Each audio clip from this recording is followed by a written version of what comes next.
Hey, you made it. I'm really glad you're here. If you're cozy under your blanket, maybe with one leg sticking out because you like to live a little wild, then welcome. You're in the right place. Now, before we start, I want to know something about you. Where are you listening from? Are you in your bedroom or maybe on a couch? And what time is it where you are? Is it nighttime with stars outside or maybe early evening with the sky still a little pink? I love hearing your answers. It's like getting a little note from a friend when I'm up super late, feeling like a sleepy raccoon with big tired eyes. Tonight, we're going to talk about something calm and quiet. It's called How Medieval Midwives Worked When No One Trusted Them and more. Let's drift back to a quiet village a long, long time ago where the night is soft, the air is cool, and sleep is waiting for us like a warm hug. Okay, let's settle in. Picture yourself all snuggled up. Maybe you've got a pillow that's just the right kind of squishy, or maybe you're wrapped in a blanket that feels like a cloud. That's the best way to listen to this story. It's going to be slow and gentle like a boat floating on a calm river. We're not in a hurry. We're just going to float along thinking about a time way back in history. A long time ago, in a place called the medieval times, life was so different. That's what we're going to talk about tonight. Medieval times means hundreds of years ago when people lived in little houses made of wood and mud. They didn't have cars or phones or even light bulbs. Can you imagine that? No screens, no buzzing noises, just the sound of the wind and maybe a cow mooing in the distance. It was a quiet world, and tonight we're going to visit it. In this story, we're going to learn about midwives. You know what a midwife is? A midwife is a person who helps moms when they're having babies. They're like helpers who know just what to do to make sure the mom and the baby are safe. Back in medieval times, midwives were super important. Every village needed them. But here's the thing, sometimes people didn't trust them. They'd whisper things like, oh, that midwife knows too much, or maybe she's doing something strange. But when a baby was coming, everyone would run to get the midwife anyway. Isn't that funny? They needed her, but they weren't always sure about her. Let's think about that village for a minute. Close your eyes if you want, or just imagine it. The village is small, with houses that look like they're made of sticks and clay. The roofs are covered with straw like a big pile of hay. There's a little path that winds through the village, and it's all muddy because it rains a lot. In the morning, you'd hear roosters crowing, cock-a-doodle-doo. You hear goats bleating, ba-ba, and maybe you'd smell bread baking or soup cooking over a fire. That's what it was like to live there. Now let's talk about you again. Are you feeling cozy? Maybe you're lying down with your head on a soft pillow, or maybe you're sitting up with a blanket over your lap. Either way, you're right where you need to be. This story is for you, and it's going to be so calm that it might even make you sleepy. That's okay. If you start to yawn, that's a good thing. It means you're relaxing, just like the people in that medieval village did when the sun went down. Let's go back to those midwives. They were special people, almost always women. They didn't go to school like doctors do now. Instead, they learned by helping other midwives. They watch and practice, and soon they knew all the secrets of helping babies come into the world. They carried little bags with things like herbs, plants that could help moms feel better. They had chamomile, which smells sweet and makes you calm. They had mint, which feels cool and fresh. And they had other plants too, like fennel, which smells a little like licorice. But even though midwives were so helpful, some people were a little scared of them. Why? Well, back then, people didn't know as much about science. They thought some things were magic. If a midwife knew how to make a mom feel better with herbs, some people would say, hey, is that magic? It wasn't magic, of course. It was just knowing about plants and how to help. But people loved to tell stories, and sometimes they'd make up tales about midwives doing strange things. Let's imagine a midwife in that village. Her name is Beatrice. That's a funny name, isn't it? It sounds like beet and rice put together. Beatrice is kind, with a smile that makes you feel safe. She's not too tall, and she wears a long dress with a scarf over her hair. Her hands are gentle, like she's always ready to pat a dog or hold a baby. She lives in a little house at the edge of the village with a garden full of herbs. Beatrice is always a little sleepy. Why? Because babies don't wait for daytime to be born. Sometimes she's up all night helping a mom. Then she comes home, yawns, and sits by her fire with her cat, Mumble. Mumble is a fluffy cat with a purr that sounds like a tiny motor. Beatrice loves Mumble, and Mumble loves sleeping on her lap. Let's take a moment to think about where you are again. Are you still comfy? Is your blanket keeping you warm? Maybe you're imagining Beatrice's village now. Can you see her little house? It's got a wooden door that creaks when it opens. Inside, there's a fireplace with a pot hanging over it. The pot is full of soup, bubbling slowly. The air smells like herbs and smoke, and it's so cozy you'd want to curl up and nap. Now let's talk about what it was like to be a midwife like Beatrice. Her days were busy, but they were slow too. In the morning, she'd wake up when the sun peeked through her window. She'd stretch and yawn just like you might when you get out of bed. Then she'd go outside to pick herbs. She'd walk through the grass, feeling the dew on her toes. Good morning, plants, she'd say, because she liked talking to them. After that, she'd go visit moms in the village. Some moms were about to have babies and they'd be nervous. Beatrice would sit with them and say, don't worry, I'm here. She'd hold their hands and talk in a soft voice like she was telling a bedtime story. That's what made her so good at her job. She knew how to make people feel calm. But sometimes the village wasn't so calm. People would talk about Beatrice behind her back. They'd say, she's always going to houses at night. What's she doing? Or they'd say, she knows things we don't. It wasn't fair, but Beatrice didn't let it bother her too much. She'd just smile and keep doing her work. She knew the moms needed her, and that was enough. Let's imagine a night in that village. The sun has gone down and the sky is dark blue, almost black. The stars are twinkling like little candles in the sky. The village is quiet except for the sound of crickets chirping. Beatrice is walking along the path, carrying her bag of herbs. She's going to a house where a mom is having a baby. Her steps are slow because she's tired, but she's happy to help. Inside the house, it's warm and cozy. There's a fire in the fireplace and the mom is lying on a bed made of straw. Beatrice kneels beside her and says, "You're doing great." She gives the mom some tea made from chamomile and it helps her relax. The mom smiles and Beatrice smiles back. They're in this together like a team. Now let's check in with you. Are you still listening? Are you feeling sleepy yet? That's okay if you are. This story is supposed to make you feel calm and ready for bed. Maybe you're imagining Beatrice's village with its little houses and quiet nights. Or maybe you're just thinking about your own cozy spot with your blanket and pillow. Either way, you're doing great. Just keep listening and let the story carry you along. Let's talk more about that village. It's a place where everyone knows each other. If you walk down the path, you'll see kids playing with sticks, pretending they're swords. You'll see women carrying baskets of bread or eggs. You'll see men coming back from the fields with dirt on their hands. And you'll see Beatrice walking with her bag, ready to help someone. The village isn't big, it's just a few houses, a church, and some fields where they grow wheat and barley. There's a stream nearby, and you can hear it bubbling if you listen closely. The stream is where the kids go to splash and play, but at night it's quiet, like it's sleeping too. Beatrice loves her village even when people whisper about her. She knows they need her and that makes her feel important. She's like a quiet hero, helping moms and bobbies when they need her most. And at the end of the day, when she's done with her work, she goes home to her little house and her cat, Mumble. Let's picture her house again. It's small with a roof made of straw. The walls are made of mud and sticks and they're a little crooked, but they're strong. Inside, there's a wooden table, a stool, and a bed. The bed is simple, just a wooden frame with a mattress stuffed with straw. It's not fancy, but it's soft enough for Beatrice to sleep on. Her fireplace is the heart of the house. It's where she cooks her soup and warms her hands. At night, she piles ashes over the fire to keep it safe until morning. The fire makes the room glow like a little sun. And Mumble, her cat, loves to sleep by the fire, curled up in a fluffy ball. Let's think about you again. Are you still cozy? Is your blanket keeping you warm? Maybe you're starting to feel a little sleepy like Beatrice does when she sits by her fire. That's okay. This story is all about relaxing, about letting go of the day and drifting into a calm place.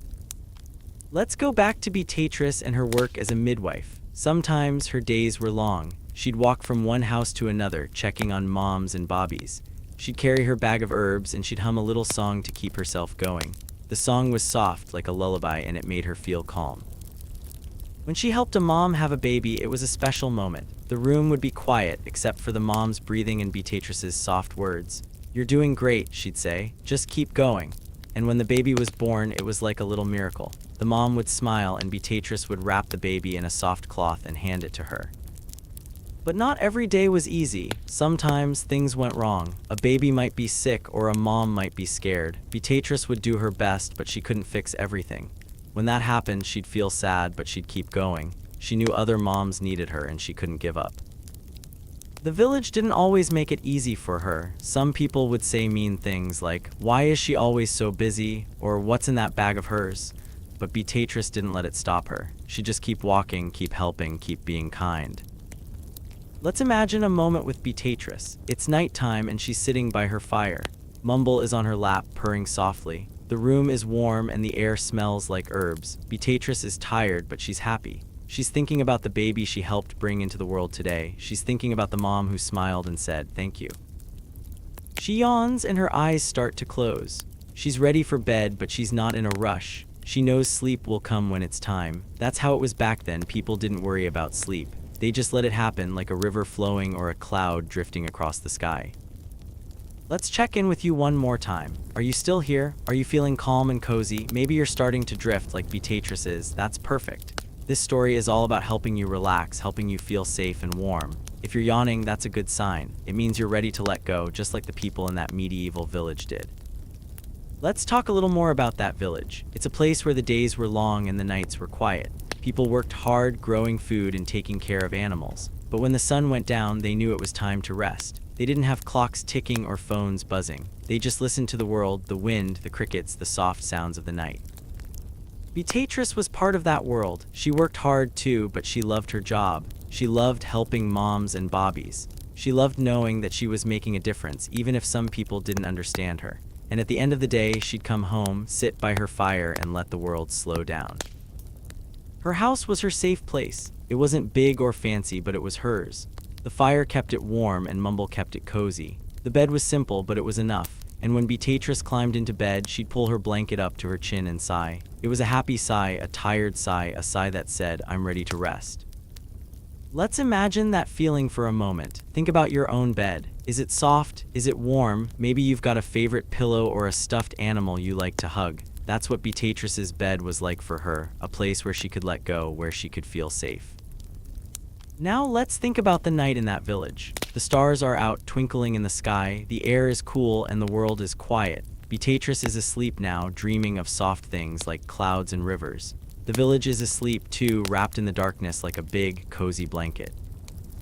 And you're part of this story too. You're cozy, you're calm, and you're ready to drift. This story is for you to help you feel safe and sleepy. So let's keep going just a little longer until you're ready to close your eyes. Let's talk about Beatrice one more time. She's a hero even if the village doesn't always see it. She helps moms, she helps bobbies, and she does it with a kind heart. She's tired a lot, but she keeps going. And when the day is done, she rests. She doesn't worry about tomorrow. She just lets sleep come like a friend who's always there. That's what we're going to do tonight. We're going to let sleep come. We're going to listen to this story, think about that quiet village, and let the world slow down. You don't have to do anything. You don't have to try. Just listen, just breathe, just be. So where are you right now? Are you still cozy? Is your blanket soft? Is your pillow just right? And what time is it? Is it late with the world all quiet? Or is it earlier with the day still winding down? I love thinking about you wherever you are listening to this story. It's like we're sharing a little moment, even though we're far apart. Tonight, we're going to keep thinking about that village, about Beatrice, about midwives, and about how life was so different back then. It's a story that's calm and slow, perfect for helping you relax. So let's stay here in this cozy moment and let the story carry us along. You're doing great, you're here, you're listening, and you're ready to drift. Let's keep going just a little more until sleep finds you, just like it found Beatrice in her little house under the stars in that quiet, quiet village. Picture a little village a long, long time ago, way back in the 1300s. That's called the medieval times, when the world was so different from today. Close your eyes if you want, or just imagine it. The air smells like wet dirt and smoke from fires. The houses are small, made of sticks and mud, with roofs covered in straw that wiggle when the wind blows. Most people in this village are peasants. That means they work hard all day, growing food in the fields or taking care of animals like cows and goats. But tonight we're going to follow someone special, a midwife. A midwife is a person who helps moms when they have bobbies. Midwives were so important, but sometimes people didn't trust them. Some folks would whisper that midwife knows too many secrets, or maybe she's using magic. It wasn't true, but people liked to tell stories. Still, when a baby was coming, everyone would run to get the midwife. They needed her, even if they were a little scared of her. This was a world lit by candles, with long, quiet nights where every new baby felt like a tiny miracle. Let's settle in and think about that village some more, as the stars start to twinkle in the sky. Okay, let's imagine you're there in that village. It's a small place with just a few houses all bunched together. The houses look funny compared to today. They're not made of bricks or concrete. Instead, they're built with something called wattle and daub. That's a fancy way of saying sticks woven together like a basket, then covered with mud to make walls. The mud dries hard, but it's not perfect. Sometimes a little wind sneaks through the cracks, making the house feel chilly. The roofs are made of straw, piled up thick to keep the rain out. When the wind blows, the straw makes a soft, rustling sound like someone whispering. It's a cozy sound, the kind that makes you want to snuggle under a blanket. Inside the houses, it's simple. There's usually just one room with a fire in the middle to keep everyone warm. The floor is made of dirt, packed down tight, but it's still a little dusty. Most people in the village are peasants. That means they don't have a lot of money. They work hard every day to grow food or take care of animals. In the morning when the sun comes up, you'd see men and women walking to the fields. They carry tools like hoes or sickles to dig in the dirt or cut wheat. The fields are big, stretching out around the village, full of crops like barley, wheat, and oats. Those crops turn into bread and porridge, the food everyone eats. The animals are important too. Almost every family has a cow or a goat for milk. They might have chickens for eggs or pigs for meat. The animals live close to the houses, sometimes even inside at night to keep them safe from wolves or foxes. If you walked through the village, you'd hear all kinds of sounds: cows mooing, goats bleating, chickens clucking. It's like the village has its own song, playing all day long. Let's think about the air in the village. It smells different from today. There's no smell of cars or factories. Instead, you smell the earth, especially after it rains. The ground gets all soft and muddy and it smells fresh like a garden. You'd also smell wood smoke because every house has a fire going. The smoke curls up from the chimneys, making little clouds in the sky. Sometimes you'd smell bread baking or soup cooking, which makes your tummy rumble. Now let's talk about the midwife. She's a woman who lives in this village and she has a very special job. When a mom is going to have a baby, the midwife comes to help. She knows how to make the mom feel safe and calm. She knows what to do to help the baby come into the world. It's a big job and it takes a kind heart and a lot of patience. But here's the thing, midwives weren't always trusted. Some people in the village would look at the midwife and wonder about her. They'd say things like, she's always going to houses at night. What's she doing? Or they'd whisper, she knows too much about women and bobbies. Maybe it's not normal. It wasn't fair, but that's how it was back then. People didn't understand a lot about science, so they made up stories. Sometimes they thought midwives were too close to magic. Back in the 1300s, people believed in magic more than we do now. If someone knew how to use plants to help a sick person, some folks would say, that's magic, but it wasn't magic at all. Midwives just knew about herbs, plants like chamomile, mint, or fennel. Those plants could help a mom feel better or make a baby's tummy stop hurting. It was like knowing a recipe, but instead of making soup, they made people feel good.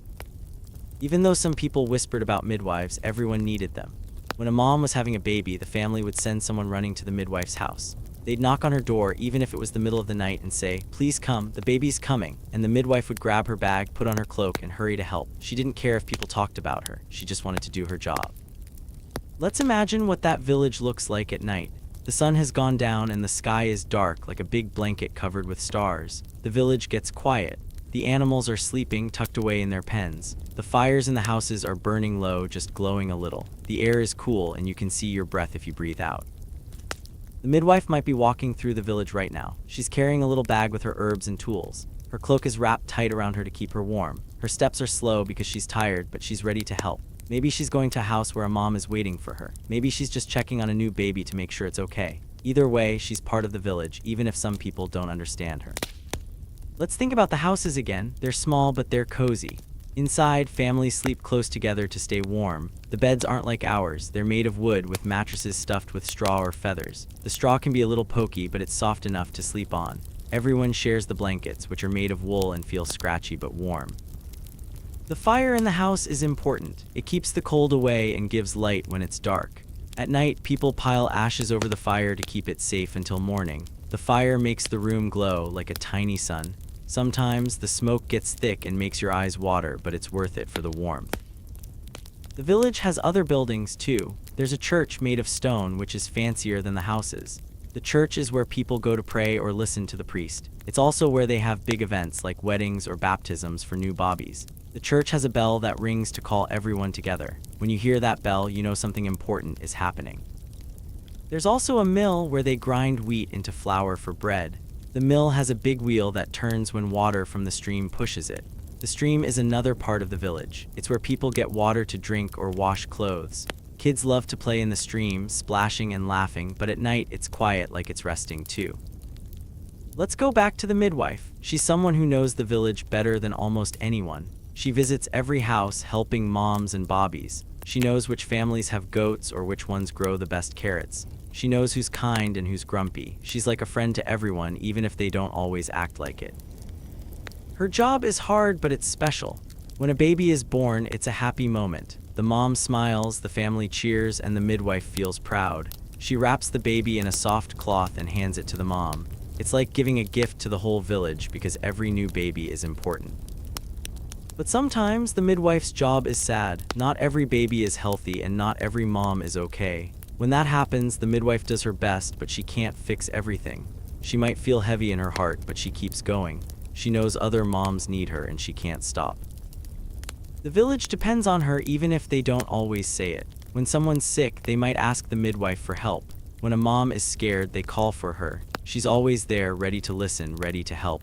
And at the end of the day, when her work is done, she goes home to her own little house. Let's imagine her house. It's just like the others, small, with mud walls and a straw roof, but it's special because it's hers.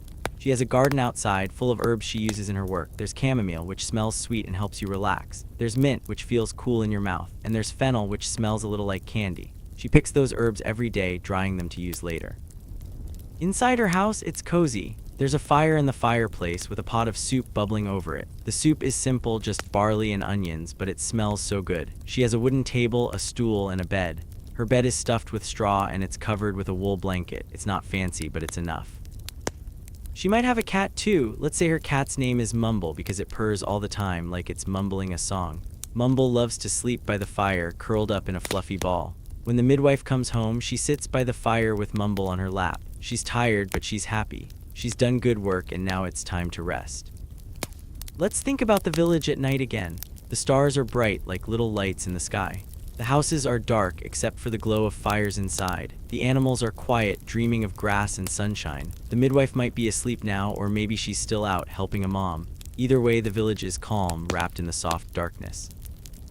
Life back then was hard, but it was simple. People worked all day, but they knew when to stop.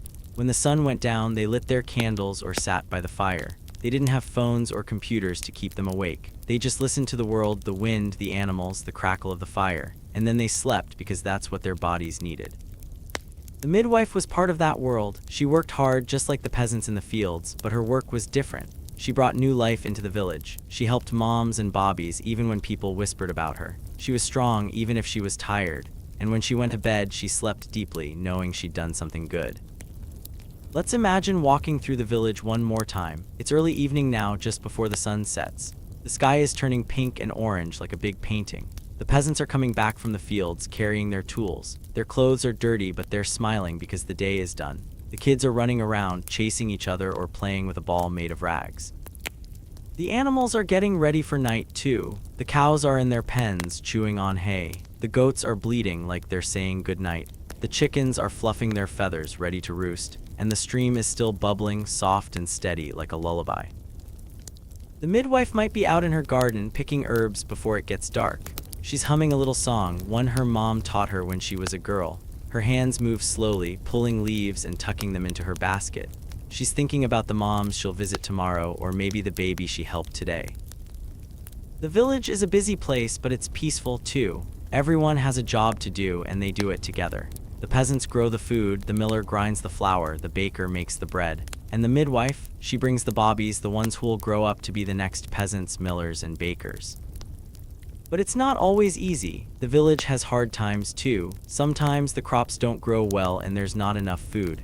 Sometimes people get sick and there's no doctor to help. The midwife does what she can, but she's not a doctor. She uses her herbs and her kind words, but sometimes it's not enough. And then there's the whispering. Some people in the village don't trust the midwife because she knows things they don't. They see her with her herbs, or they hear her talking to moms and they wonder, is she doing something strange? They say. Is she too different? It's not fair, but it's part of her life. Still, she keeps going. She knows the village needs her. She knows the moms need her. And she knows the bobbies need her. So she walks through the village day and night with her bag and her cloak, ready to help. Let's think about the night one more time. The stars are out now, bright and clear. The village is asleep, except for maybe the midwife who's still working. The houses are quiet, the fires are low, and the world is still. It's a time for rest, for dreaming, for letting go of the day. The midwife will rest soon too. She'll go home to her little house with Mumble waiting for her. She'll sit by the fire, sip some soup, and yawn. Her bed is waiting with its straw mattress and wool blanket. And when she climbs in, she'll sigh, a soft, happy sigh that says, I'm done for today.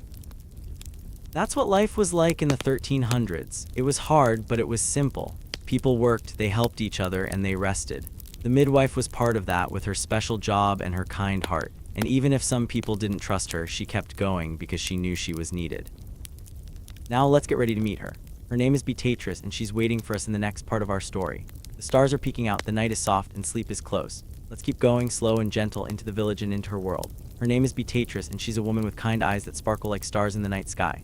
Her hands move slowly like she's petting a sleepy cat, gentle and soft. She's not young, but she's not old either, just the right age to know lots of things.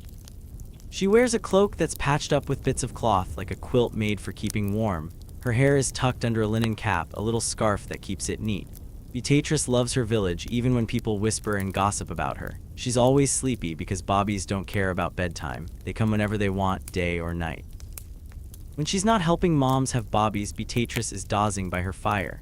Her snores are soft, like a kitten's purr, quiet and cozy. Everyone in the village knows her. They see her walking with her bag of herbs, or they hear her humming a little song. Even if they don't always say it, deep down they're glad she's there. She's like a warm blanket for the whole village, making everyone feel safe. Let's follow Beatrice as her day begins, slow and gentle, like a leaf floating on a calm stream. Okay, let's imagine Beatrice in her little house. It's early morning and the sun is just starting to peek over the hills. Her house is small, made of mud and sticks, with a roof of straw that rustles in the wind. Inside, it's warm and cozy, with a fire glowing in the fireplace. Beatrice is still in bed, wrapped in a wool blanket that's a little scratchy but so soft. Her eyes are closed, and she's dreaming of a meadow full of flowers. Her snores are tiny, like a mouse squeaking, and they make the room feel peaceful. Next to her bed is her cat, Mumble. Mumble is fluffy, with fur that's gray and white like a cloud with spots. Mumble loves Beatrice, and she's always curling up close, purring like a little song. When Beatrice starts to stir, Mumble stretches and yawns, showing her tiny pink tongue. "Good morning, Mumble," Beatrice says, her voice sleepy and soft. She reaches out to pet Mumble, her hand moving slow, like she's afraid to wake the world. Beatrice sits up in bed, rubbing her eyes. She's not in a hurry, she never is. Her life is busy, but she likes to take things slow, like a turtle walking through the grass. She stretches her arms, feeling the ache in her back from all the work she does. Being a midwife means bending over to help moms, carrying heavy bags, and walking through the village at all hours. It makes her tired, but it's worth it. Let's think about what Beatrice looks like.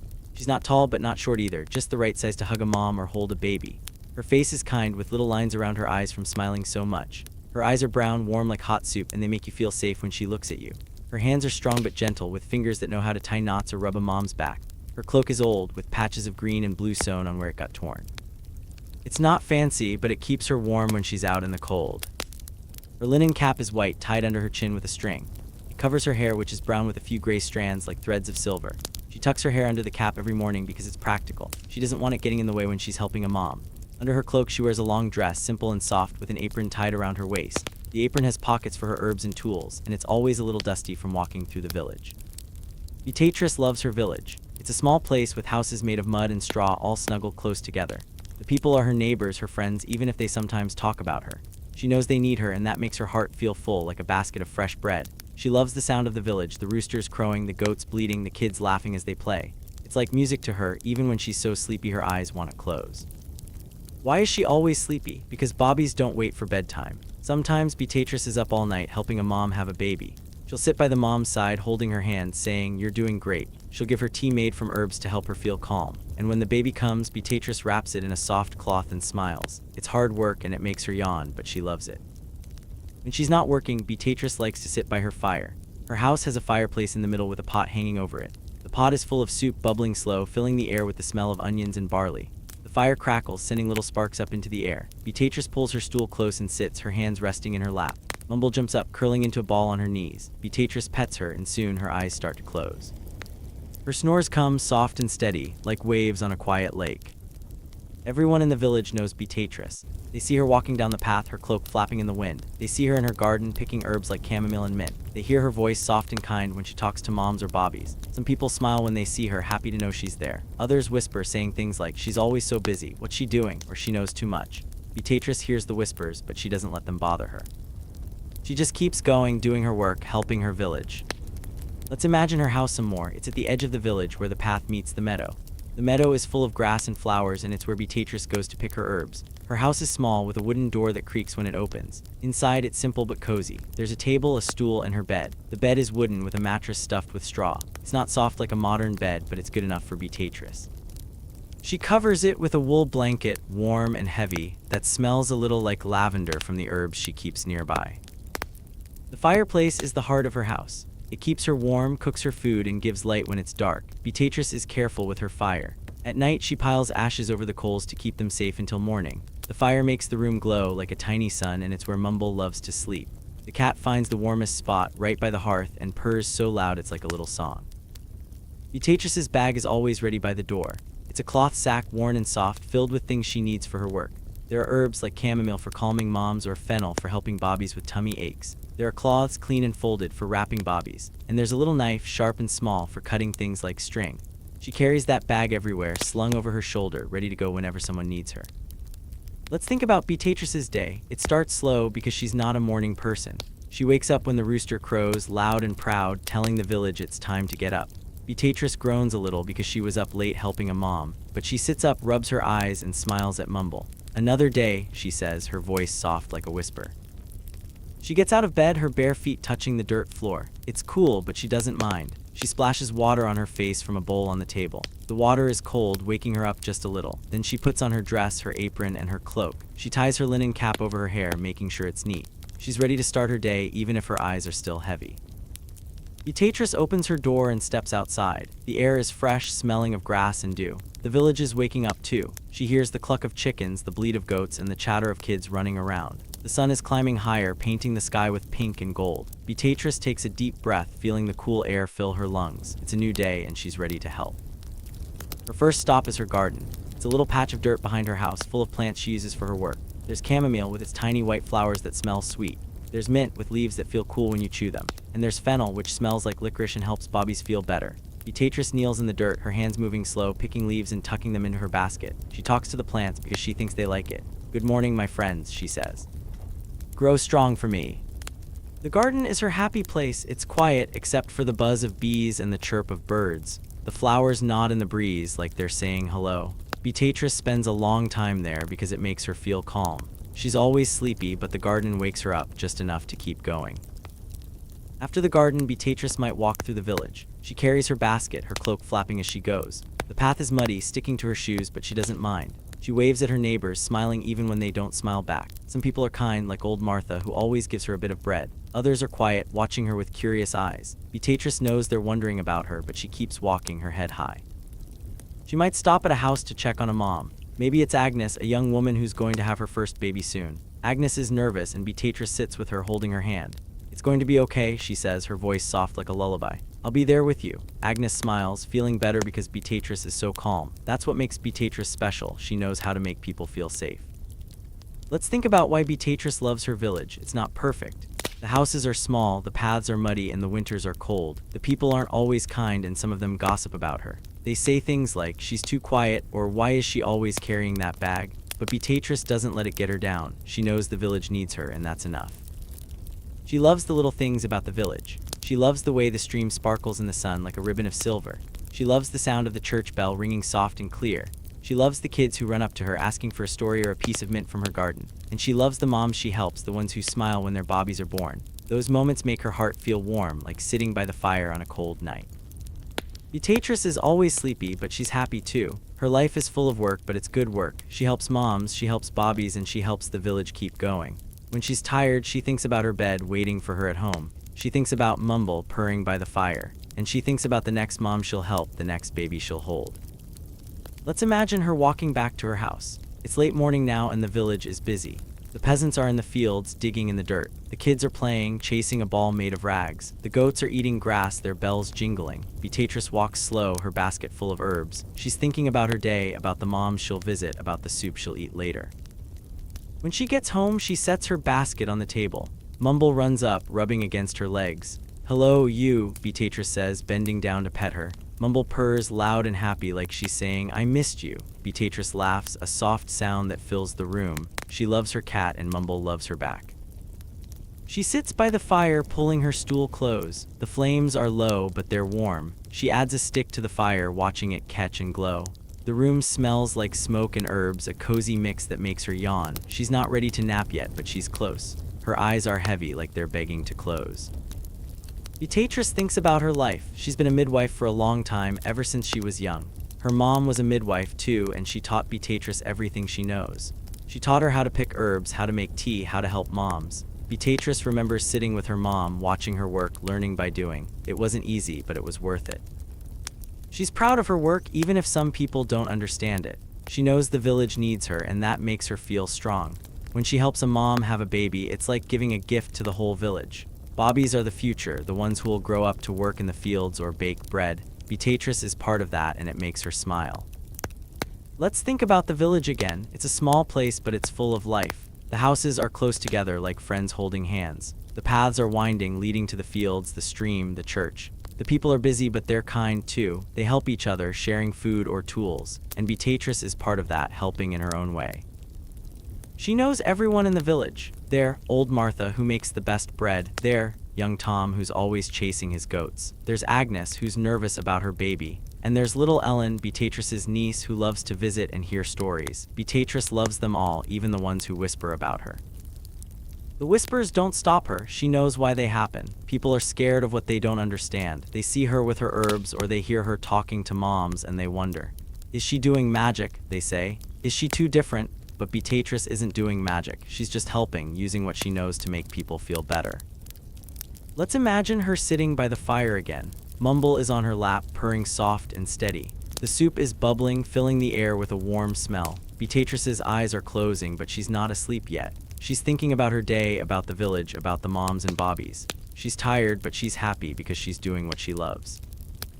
Her day is just beginning, but it's going to be slow and gentle, like everything she does. She'll walk through the village, check on moms, pick more herbs. She'll carry her bag, her cloak flapping in the wind. And she'll smile because she knows she's needed even if some people don't say it. Let's think about Beatrice one more time. She's kind, she's sleepy, and she's strong. Her eyes are warm, her hands are gentle, and her heart is big. She loves her village, her cat, her work. She's always there, ready to help, ready to make the world a little better. And as her day begins, we'll follow her slow and steady into the quiet, cozy world of the village. Beatrice wakes up when the rooster crows, loud and proud, just as the sky turns a soft gray. She yawns big and slow, like a bear waking from a nap. She stretches her arms, feeling her body creak a little, and shuffles to her door in her bare feet.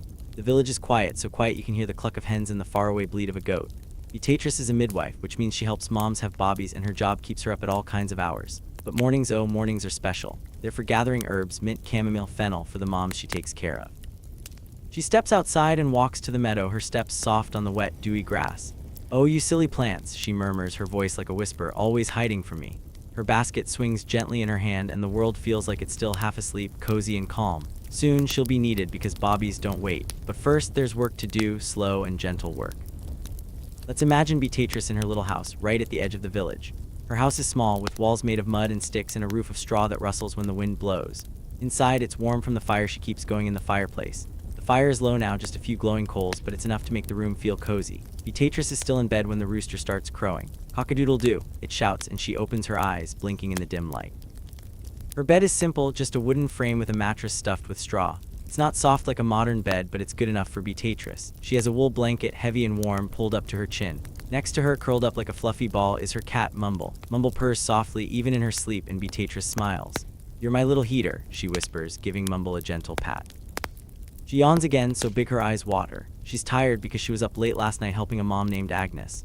Bobbies don't care about bedtime, and Beatrice's job means she's often awake when the stars are out. But she doesn't mind. She loves her work, even if it makes her sleepy. She sits up slowly, her bare feet touching the dirt floor. It's cool, but she's used to it. She stretches her arms, then her legs, feeling her body wake up bit by bit. Beatrice shuffles to the door, her steps slow and soft. She's wearing a long nightdress, simple and loose, that reaches her ankles. Her hair is messy, with strands sticking out from under her linen cap. She'll fix it later, but for now she just wants to feel the morning air. She opens the wooden door and it creaks, a friendly sound that says, "Good morning." The air outside is fresh, smelling of wet grass and earth. The sky is gray, with a hint of pink where the sun is starting to rise. The village is so quiet. Most people are still asleep, tucked in their beds, but the animals are waking up. Beatrice hears the cluck-cluck of hens scratching in their pens. She hears the soft bleat of a goat, probably young Tom's goat, who's always hungry. In the distance, there's the bubble of the stream, running over rocks like a little song. It's a peaceful time when the world feels gentle and slow. Beatrice steps outside, closing the door behind her. She takes a deep breath, letting the cool air fill her lungs. It wakes her up just a little, enough to start her day. Her job as a midwife means she's up at odd hours, sometimes in the middle of the night, sometimes at dawn. But mornings are her favorite. They're for gathering herbs, the plants she uses to help moms and bobbies. She needs mint, which feels cool and fresh. She needs chamomile, which smells sweet and makes people calm. And she needs fennel, which smells like candy and helps bobbies with tummy aches. She picks up her basket, a woven thing that's old but sturdy. It's empty now, but soon it'll be full of herbs. Beatrice walks toward the meadow just past her garden. The meadow is a big field of grass and flowers where the village kids play and the cows graze. In the morning it's quiet, with dew sparkling on the grass like tiny jewels. Beatrice's steps are soft, barely making a sound. Her shoes, simple leather ones, get wet from the dew, but she doesn't care. She likes the feel of the grass under her feet.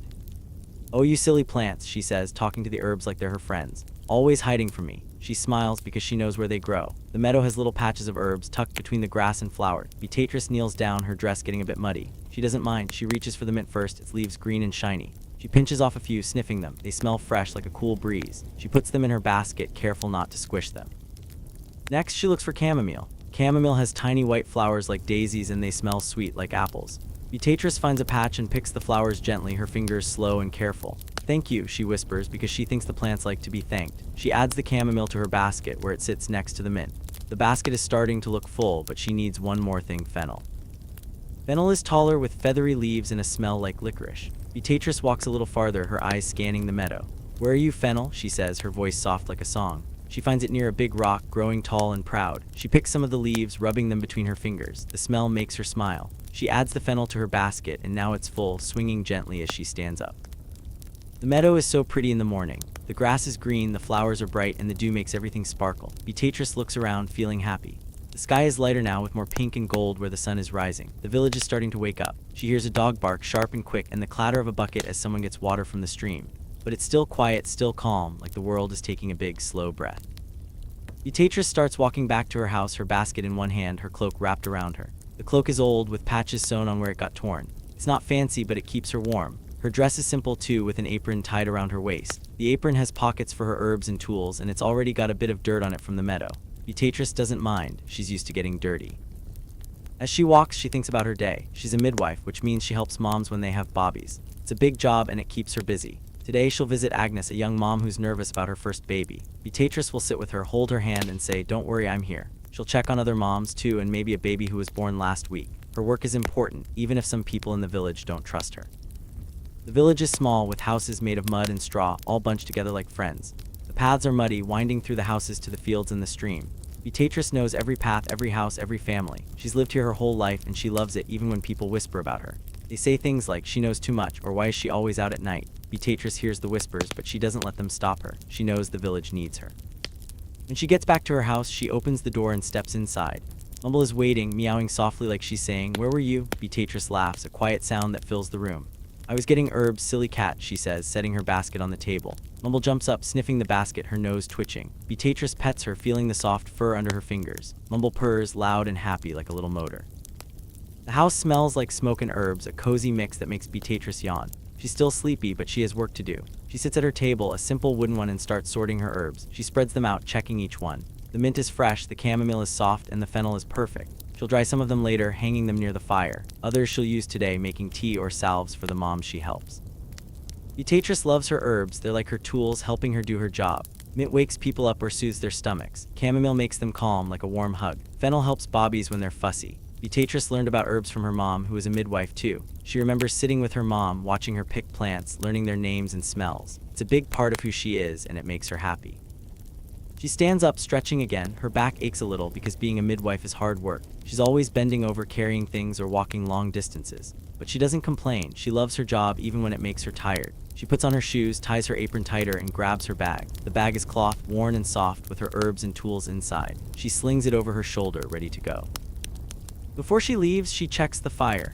It's low, but it's still warm. She adds a stick, watching it catch and glow. The fire is important, keeping her house cozy and her soup cooking. She has a pot hanging over the fire, full of barley and onions. It's simple, but it smells so good. She'll eat some later when she's hungry. For now, she's got to get moving. Beatrice steps outside again, closing the door behind her. The village is waking up now. She sees old Martha, her neighbor, carrying a basket of eggs. "Morning, Beatrice," Martha calls, her voice cheerful. Beatrice waves, smiling. "Morning, Martha," she says. She likes Martha, who's always kind and shares her bread. Not everyone is like that. Some people look at Beatrice with curious eyes, wondering what she's up to. She knows they talk about her, but she keeps walking. The path to the village is muddy, sticking to her shoes. Beatrice walks slow, her basket in one hand, her bag over her shoulder. She's thinking about Agnes, the young mom she'll visit first. Agnes is scared because having a baby is new to her. Beatrice will sit with her, talk in a soft voice, and make her feel safe. That's what midwives do. They help moms through the hard parts. The village is coming alive. Beatrice hears the clang of a hammer from the blacksmith's shop. She hears kids laughing, running through the mud. She hears the moo of a cow ready to be milked. The air smells of smoke and bread, a warm mix that makes her tummy rumble. She passes the church, its stone walls tall and strong. The church bell is quiet now, but it'll ring later, calling everyone together. Beatrice keeps walking, her steps steady. She's heading to Agnes's house, but she's not in a rush. She likes to take her time, enjoying the morning. The sky is blue now, with a few clouds floating like fluffy sheep. The sun is warm, making the dew on the grass sparkle. Beatrice feels happy even if she's sleepy. She loves her village, her work, her life. She thinks about the moms she helps. There's Agnes, who's nervous but kind. There's Sarah, who had a baby last month and is doing great. There's little Ellen, Beatrice's niece, who's not a mom but loves to visit and help. Beatrice cares about them all like they're her family. Her job is to make them feel safe, to help them through the scary parts of having a baby. Sometimes her job is hard. Not every baby is healthy and not every mom is okay. When that happens, Beatrice feels sad, but she keeps going. She knows other moms need her and she can't give up. The village depends on her, even if some people whisper about her. They say things like, she's always out at night, or what's in that bag. Beatrice smiles when she hears the whispers. She knows they're just scared of what they don't understand. She reaches Agnes's house, a small one with a straw roof. The door is open and Beatrice calls, "Agnes, it's me." Agnes peeks out, her face worried but happy to see Beatrice. "Come in," she says, her voice soft. Beatrice steps inside, her bag bumping against her hip. The house is warm with a fire in the fireplace. Agnes is sitting on a stool, her hands on her belly. Beatrice sits next to her, smiling. "How are you feeling?" she asks, her voice like a warm blanket. Agnes shrugs, nervous. "I'm okay, but I'm scared," she says. Beatrice takes her hand, squeezing it gently. "That's normal," she says. "I'll be with you every step." She pulls some chamomile from her bag, showing it to Agnes. "This will help you feel calm," she says. Agnes nods, trusting her. Beatrice stays for a while, talking to Agnes, making her laugh. She tells her about Mumble, who chased a mouse last night and fell into a bucket. Agnes giggles and Beatrice feels proud. Making moms feel better is her job and she's good at it. She'll come back later when Agnes needs her more. For now, she's done what she can. She says goodbye and steps outside, the sun higher now. The village is busy with people working and talking. Beatrice walks back to her house, her basket lighter but her heart full. She's tired, but she's happy. Her morning has begun, slow and gentle, just the way she likes it. She'll keep going, helping moms, picking herbs, loving her village. Let's think about Beatrice one more time. She's walking home, her cloak flapping, her bag bouncing. The meadow's behind her, the village is around her, and the day is just starting. She's ready for whatever comes next, even if it means staying up late again. Her job is hard, but it's good, and she wouldn't trade it for anything. Back at her cottage, Beatrice sits at her wooden table, grinding herbs with a mortar and pestle. The rhythm is slow, grind, pause, grind like a gentle heartbeat. She hums a tune, one her mother taught her, about the moon and a lazy cow that wouldn't walk home. Sometimes, a neighbor knocks on her door, asking for a salve to soothe a burn or advice for a sick child. Other times, a father-to-be runs up, out of breath, his eyes wide, saying, "It's time, the baby's coming." Today, Beatrice plans to visit a young mother named Agnes, who's nervous about her first baby. When she gets there, she sits by Agnes's side, speaking in a voice as warm and soft as milk heated by the fire. "Breathe, love," she says. "We'll do this together." Her work is patient, steady, like a river flowing smooth and slow. It makes her eyelids heavy, like they want to close all on their own. As the sun climbs higher in the sky, Beatrice's body starts to feel the weight of her tasks, but she keeps going, one tiny step at a time. Let's picture Beatrice in her cottage. It's a small house made of mud and sticks with a straw roof that whispers when the wind blows. Inside, it's cozy with a fire glowing in the fireplace.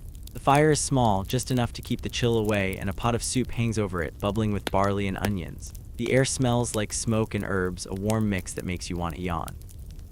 Beatrice is at her table, a simple wooden one that's scratched and worn from years of use. Her mortar and pestle are in front of her. The mortar is a heavy stone bowl, and the pestle is a stick she uses to crush things. She's grinding herbs she picked this morning, mint, chamomile, and fennel. She puts a handful of chamomile flowers in the mortar, their tiny white petals soft like baby daisies. She presses the pestle down, grinding slow and steady. Grind, pause, grind. The flowers turn into a fine powder, smelling sweet like apples. She hums as she works, a song her mom sang when she was little. It's about the moon, big and round, shining on a cow that's too lazy to walk home. "Oh cow, you silly cow," Beatrice sings softly, "come home before the stars go out." Her voice is quiet like a whisper, and it mixes with the sound of the pestle. The rhythm is soothing, like rocking a baby to sleep. Grind, pause, grind, hum, pause, hum. It's a pattern that makes her feel calm, even when she's tired. Her cat Mumble is curled up by the fire, purring like a tiny motor. Mumble's gray and white fur looks soft in the firelight, and her eyes are half closed, sleepy and happy. Beatrice looks at her and smiles. "You're no help, Mumble," she says, but her voice is full of love. Mumble just purrs louder, like she's saying, "I'm perfect just like this." Beatrice keeps grinding, moving from chamomile to mint. The mint leaves are green and shiny, and they smell fresh like a cool morning. She crushes them gently, watching them break into tiny pieces. The smell fills the room, mixing with the chamomile and the smoke from the fire. It's a good smell, one that makes Beatrice's shoulders relax. She's always sleepy because her job as a midwife keeps her up at odd hours, but these quiet moments help her feel ready for the day. Sometimes, while she's working, there's a knock at the door. Beatrice looks up, setting her pestle down. "Who's there?" she calls, her voice soft but clear. It might be a neighbor like old Martha who lives next door. Martha often comes asking for a salve, a creamy mix Beatrice makes from herbs to help burns or cuts. "My hand got too close to the fire," Martha might say, holding up a red spot. Beatrice would nod, go to her shelf, and pick a small clay pot. "Rub this on it," she'd say, handing Martha the salve. "It's got chamomile and lard, it'll help."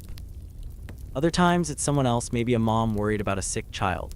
My boy's coughing, they might say, their face all nervous. Beatrice would listen, her kind eyes warm like hot soup. She'd ask questions. Does he have a fever? Is he eating? And then give advice. Make him mint tea, she might say, and keep him warm. The neighbor would nod, say thank you, and hurry home, feeling better because Beatrice knows what to do.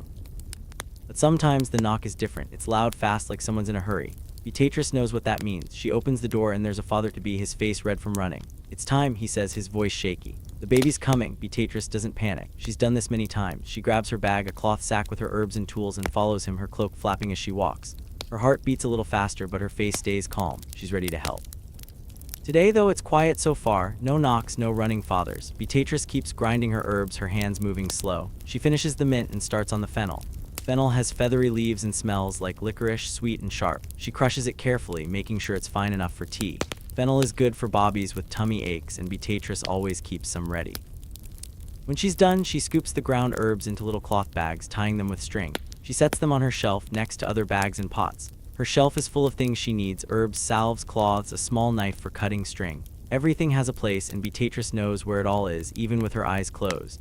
She's been a midwife for years, and she's learned to be ready for anything. Now it's time to visit Agnes. Agnes is a young mom, just a little older than a teenager, and she's having her first baby soon. She's nervous, which is normal, and Beatrice wants to check on her. She stands up, stretching her back. It aches a little because grinding herbs means sitting still for a long time. She yawns, her eyes heavy, but she shakes it off. Time to go, Mumble, she says, even though Mumble doesn't care. The cat just stretches, her paws reaching out, and goes back to sleep.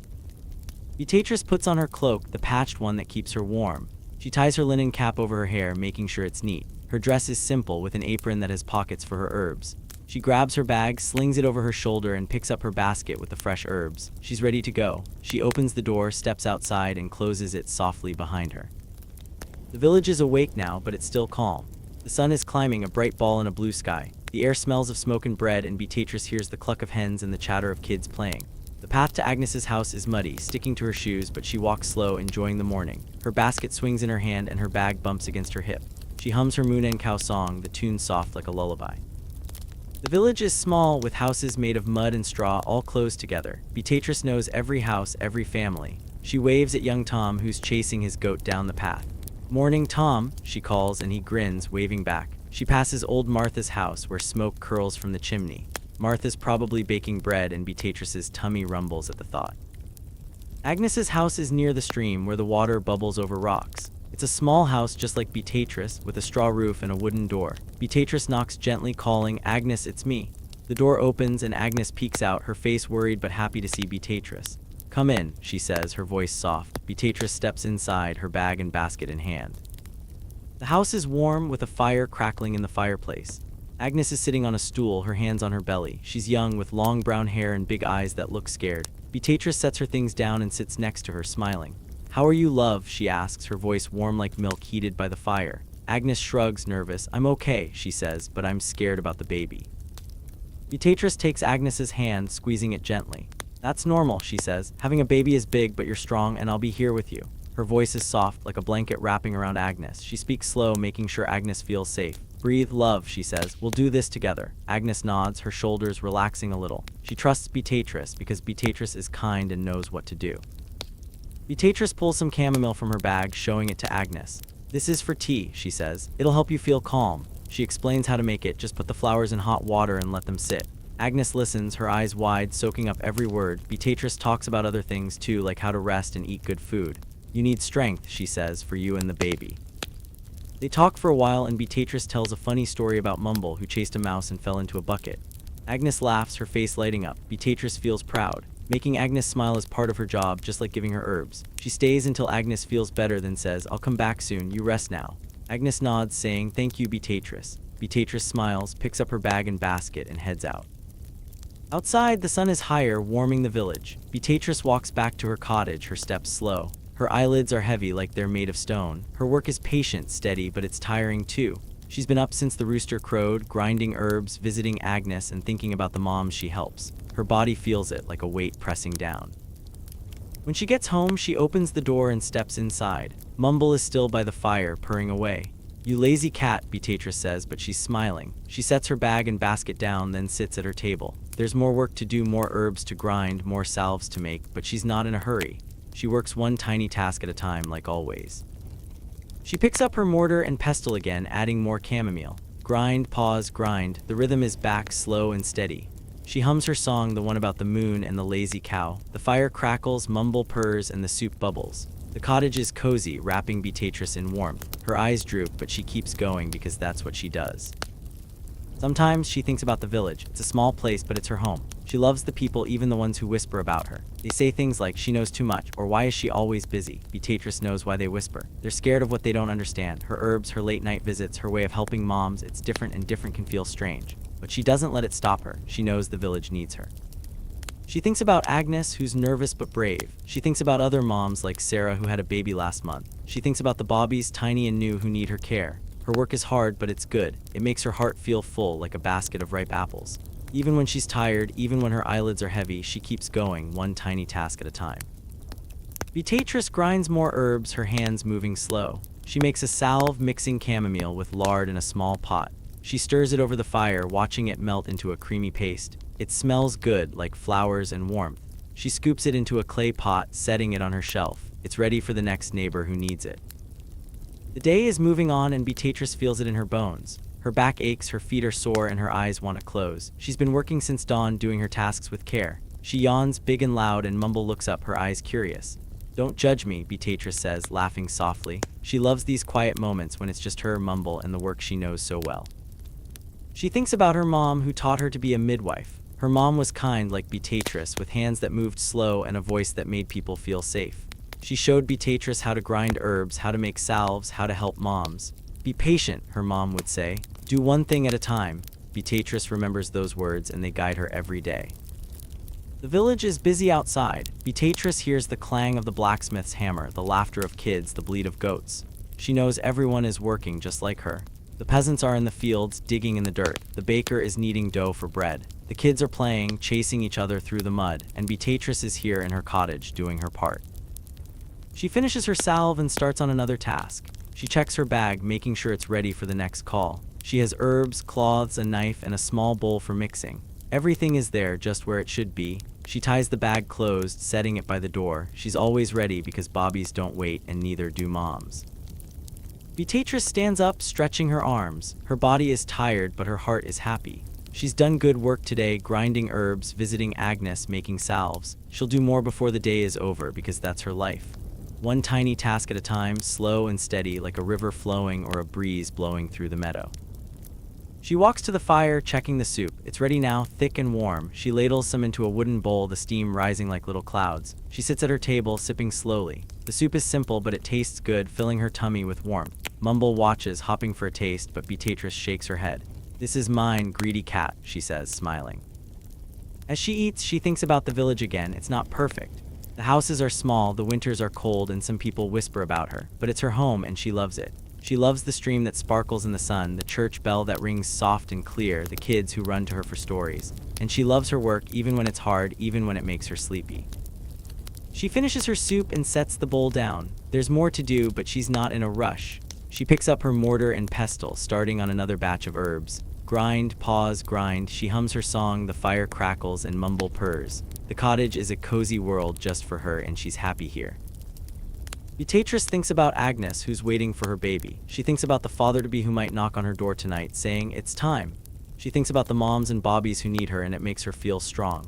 Her work is patient, steady, and it's hers. Even when her eyelids are heavy, even when her body aches, she keeps going, one tiny task at a time. Let's imagine her cottage one more time. The fire is glowing, the soup is simmering, and Mumble is dreaming by the hearth. Beatrice is at her table, grinding herbs, humming her song. The village is outside, alive with sounds and smells, but here it's quiet, calm, cozy. She's ready for whatever comes next, because that's who she is, a midwife, a helper, a friend.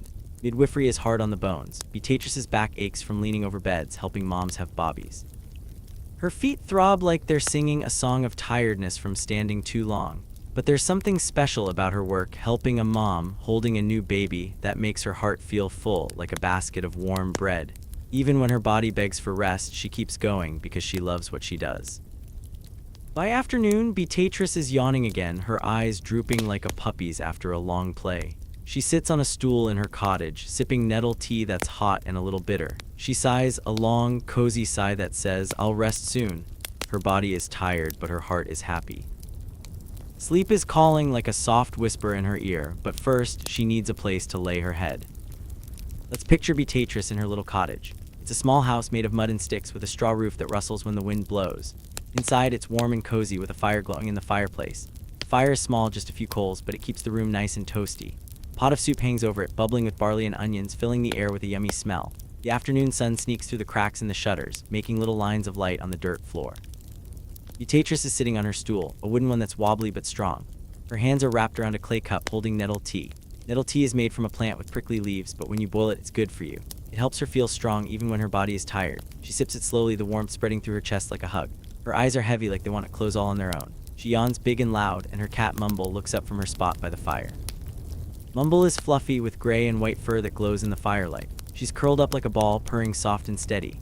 When Beatrice yawns, Mumble's eyes blink like she's saying, "What's that noise?" Beatrice laughs, a quiet sound that fills the room.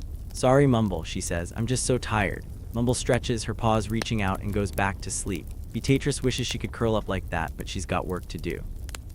Being a midwife is hard work. Beatrice's back hurts because she spends so much time leaning over beds. When a mom is having a baby, Beatrice stays close, holding her hand or rubbing her back. She bends down, her body curved like a bow, making sure the mom is okay. It's important work, but it makes her back ache like someone's pressing on it with a heavy stone. She stretches sometimes, trying to make it feel better, but the ache is always there, a reminder of her long days. Her feet are tired too. They throb like they're singing a little song of pain. Beatrice stands a lot, walking from house to house, standing by mom's beds or packing while she waits for a baby to come. Her shoes are simple leather ones, worn and soft, but they don't stop the soreness. By afternoon, her feet feel like they're made of lead, heavy and slow. She wiggles her toes, trying to wake them up, but they just grumble back. Even her hands get tired. Beatrice uses them all day, grinding herbs, mixing salves, holding mom's hands, wrapping bobbies in cloths. Her fingers are strong, but they ache sometimes, especially when she's been working for hours. She rubs them together, feeling the roughness of her skin. Her hands are like her tools, always busy, always helping. But they need rest, just like the rest of her. Despite the tiredness, Beatrice loves her work. There's something magical about helping a mom have a baby. When a mom is scared or in pain, Beatrice is there, speaking in a voice as warm as milk by the fire.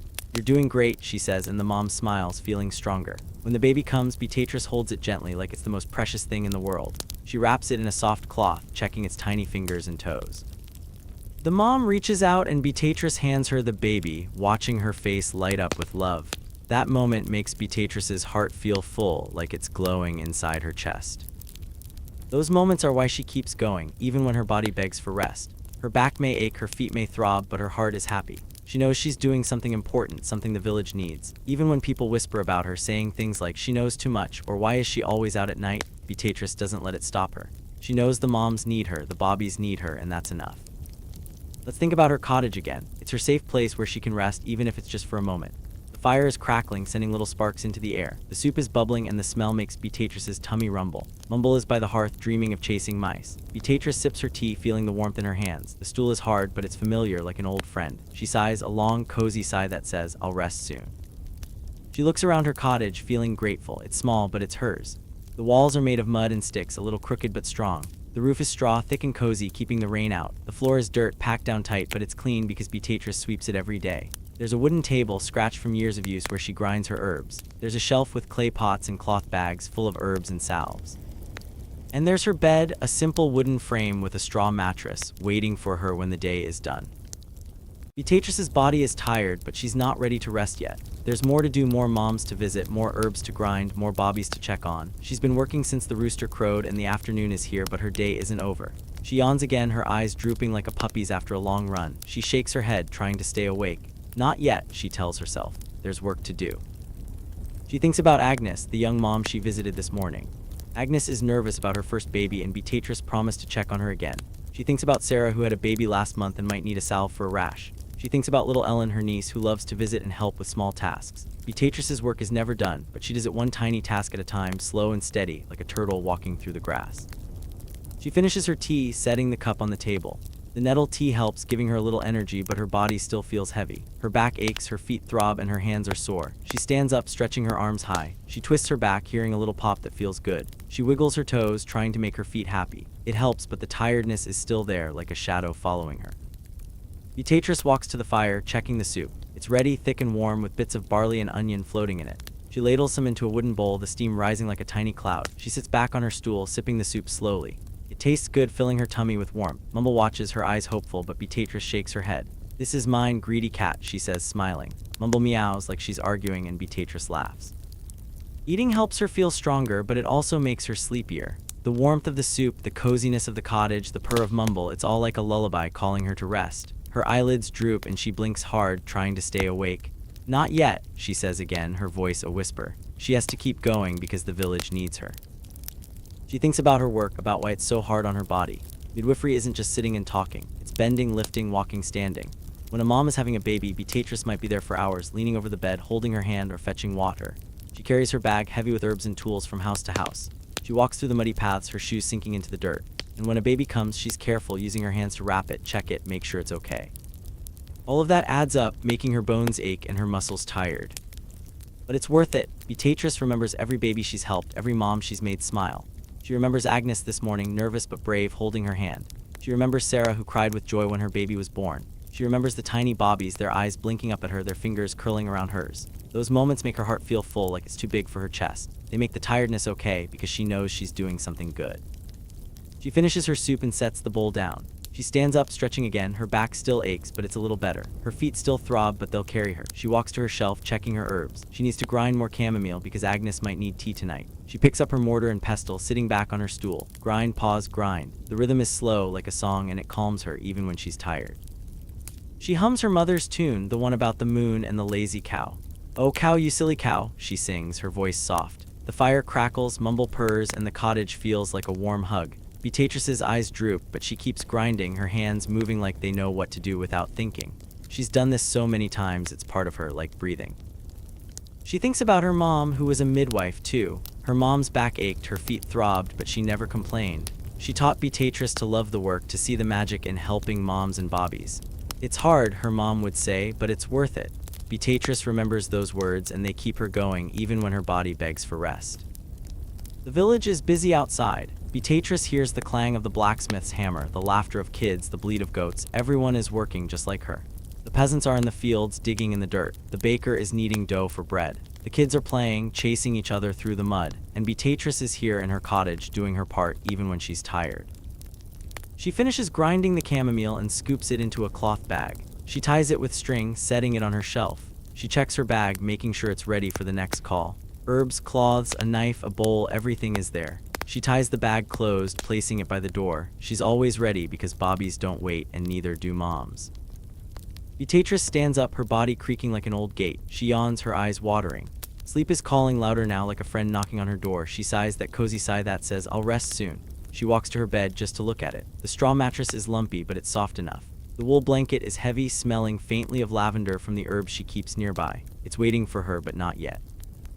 She thinks about the village, about the people who need her. Some of them whisper, saying things like, "She's too different," or "What's she doing with those herbs?" Beatrice knows why they whisper. They're scared of what they don't understand. Her work, her herbs, her late-night visits, it's all strange to them. But she doesn't let it stop her. She knows the moms trust her, the bobbies need her, and that's what matters.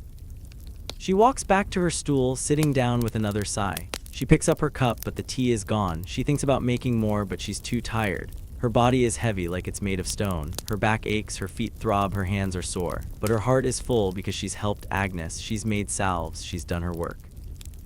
She thinks about the bobbies again, their tiny faces, their soft cries. She thinks about the moms, their smiles when they hold their bobbies. Those moments are like treasures, keeping her going even when she's tired. She yawns, her eyes closing for a moment. She shakes her head, blinking hard. "Not yet," she says, her voice a whisper. Beatrice looks at Mumble, still sleeping by the fire.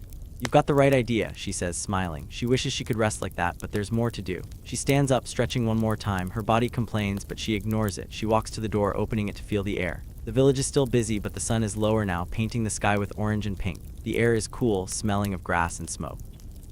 She steps outside just for a moment, letting the breeze wake her up. Her cloak is on, keeping her warm. She looks at the village, at the houses with smoke curling from their chimneys. She hears the stream bubbling softly and the laughter of kids playing before supper. She feels tired, but she feels home. Beatrice goes back inside, closing the door. She sits on her stool, picking up her mortar and pestle. Grind, pause, grind. She hums her song, the fire crackles and Mumble purrs. The cottage is cozy, her body is tired, but her heart is full. Sleep is calling, but she's not ready yet. She'll rest soon when her work is done, when the village is quiet, when the stars are out. Beatrice's bed is a simple thing. It's just a wooden frame, a mattress stuffed with straw, and a wool blanket that smells a little like lavender. It's lumpy, and sometimes the straw pokes through, making her giggle when it tickles her back. But it's hers, and she loves it. She smooths the blanket with care, like she's tucking in a child, making sure it's neat and cozy. The bed is pushed against the wall, right near the hearth, where the fire's warmth lingers like a soft hug. It's not fancy, not like the beds we have today, but it's soft enough to cradle her tired body after a long day of helping moms and bobbies. And she's not alone in that little cottage. There's someone special keeping her company. Let's picture Beatrice in her cottage. It's a small house made of mud and sticks with a straw roof that rustles when the wind blows. Inside, it's warm and cozy like a nest for a bird.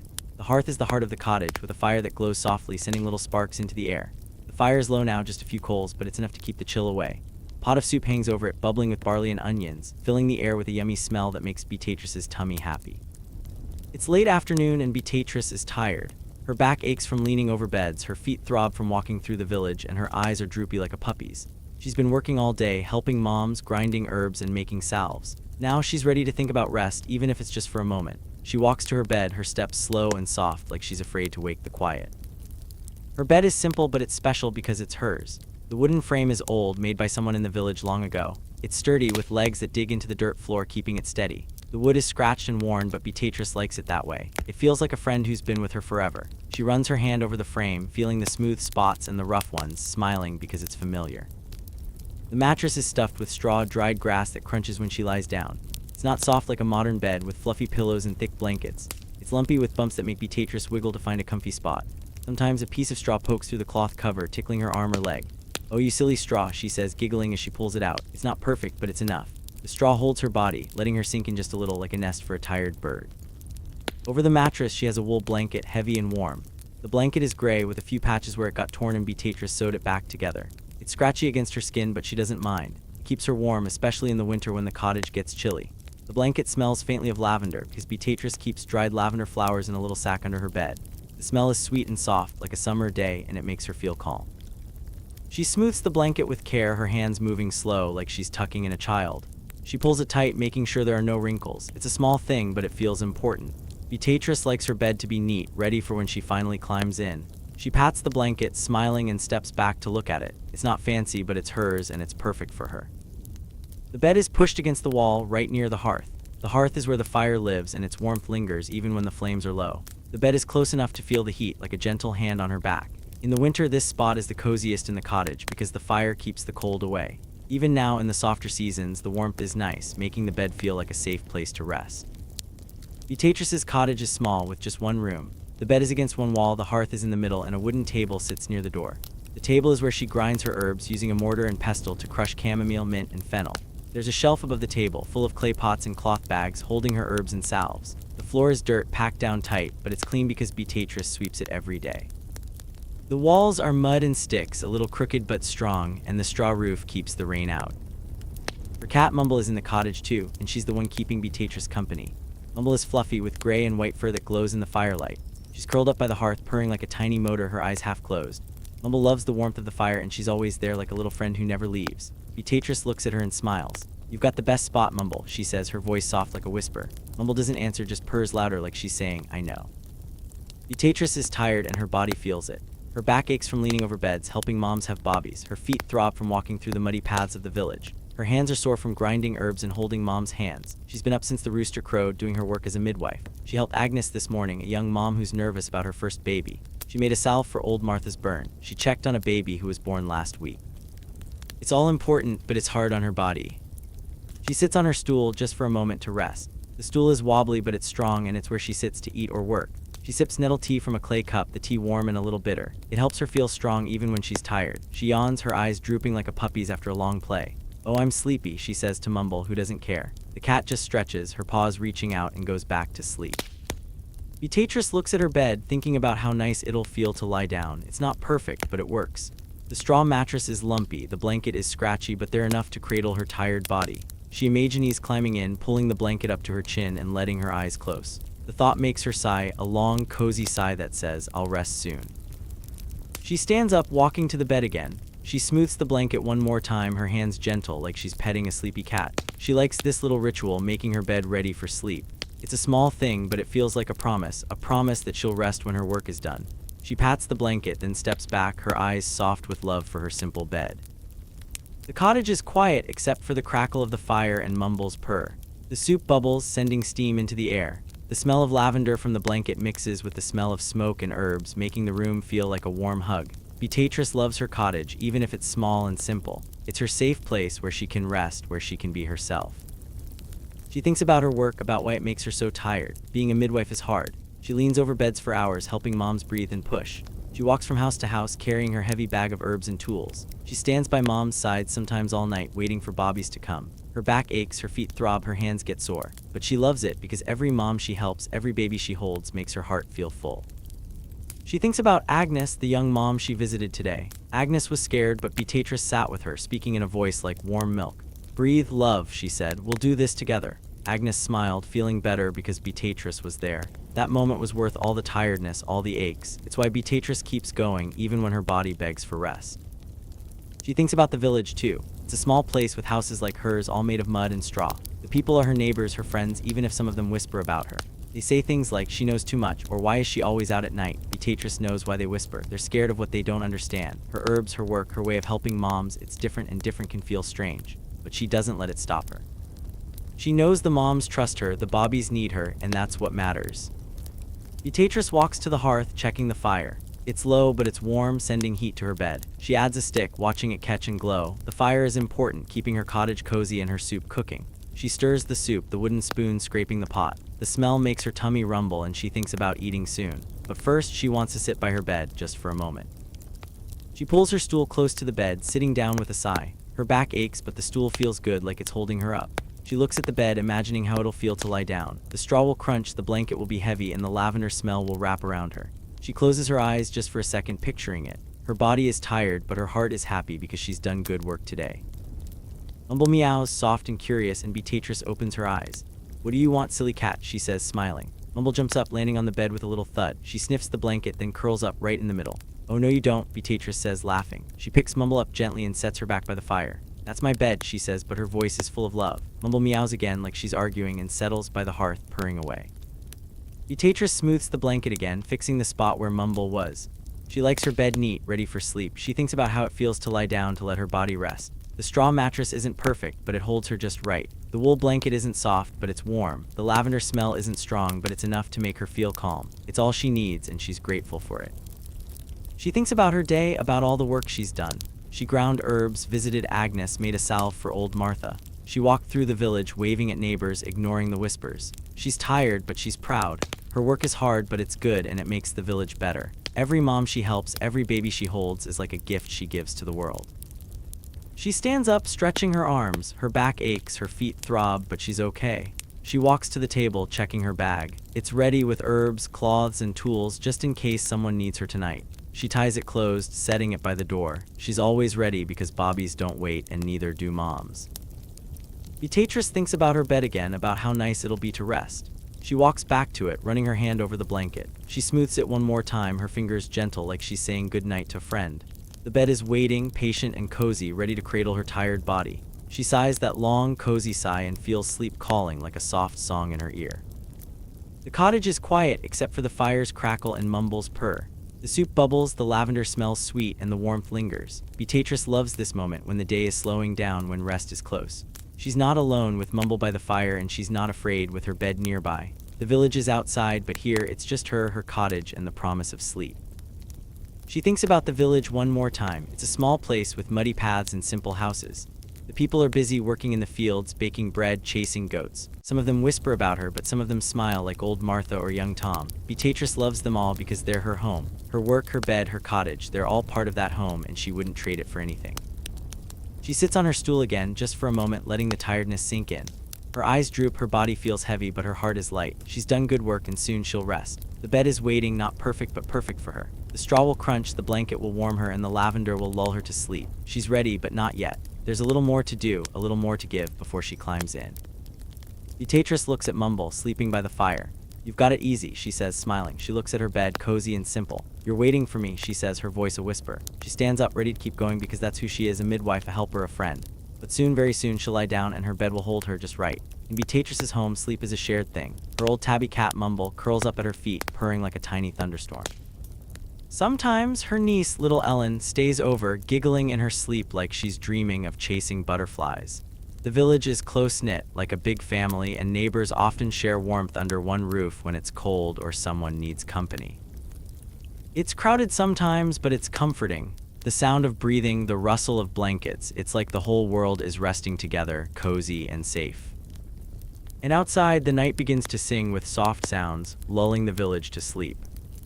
Let's picture Beatrice in her little cottage. It's a small house made of mud and sticks with a straw roof that whispers when the wind blows. Inside, it's warm and cozy like a soft blanket wrapped around you. The hearth is glowing with a small fire, just a few coals, but it's enough to keep the chill away. A pot of soup hangs over the fire, bubbling with barley and onions, filling the air with a yummy smell that makes you feel at home.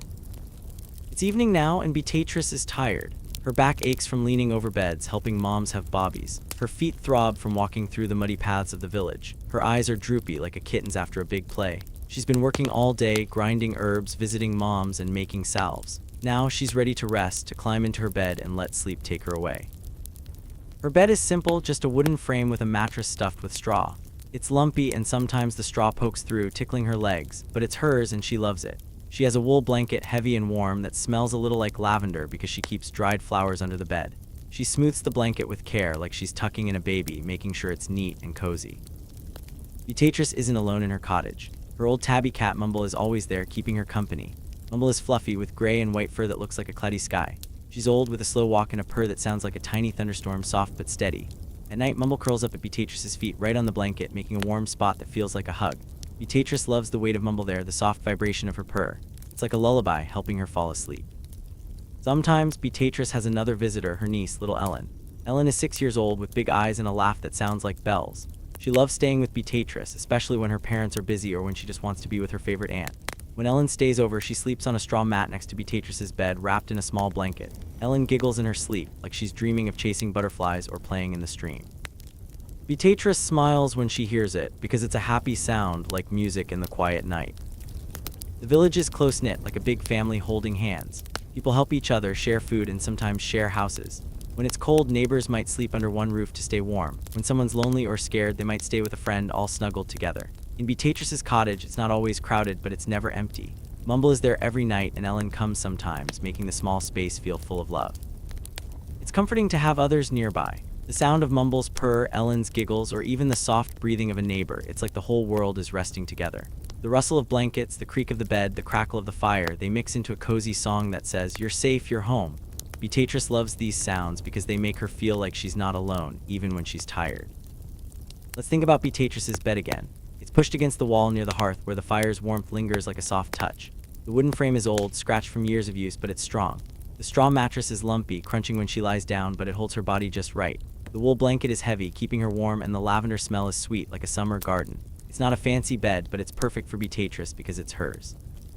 She smooths the blanket one more time, her hands moving slow, like she's petting a sleepy cat. She likes her bed to be neat, ready for sleep. Tonight, she knows Mumble will be there, curling up at her feet. Maybe Ellen will come too if her parents need help or if she just wants to stay. Beatrice doesn't mind. She loves sharing her space, making it cozy for everyone. The cottage is quiet now, except for the fire's crackle and Mumble's purr. The soup bubbles, sending steam into the air. The air smells of lavender, smoke, and herbs, a mix that makes Beatrice yawn. She's sitting on her stool, a wobbly wooden one, sipping nettle tea from a clay cup. The tea is warm, a little bitter, but it helps her feel strong even when her body is tired. She yawns, her eyes drooping, and Mumble looks up, her eyes curious. "Don't judge me," Beatrice says, smiling. Mumble just purrs like she's saying, "I understand." Beatrice thinks about her day. She's been busy like always. She visited Agnes, a young mom who's nervous about her first baby. She made a salve for old Martha's burn. She checked on a baby who was born last week, making sure it was healthy. Her work as a midwife is hard, making her back ache and her feet sore, but it's worth it.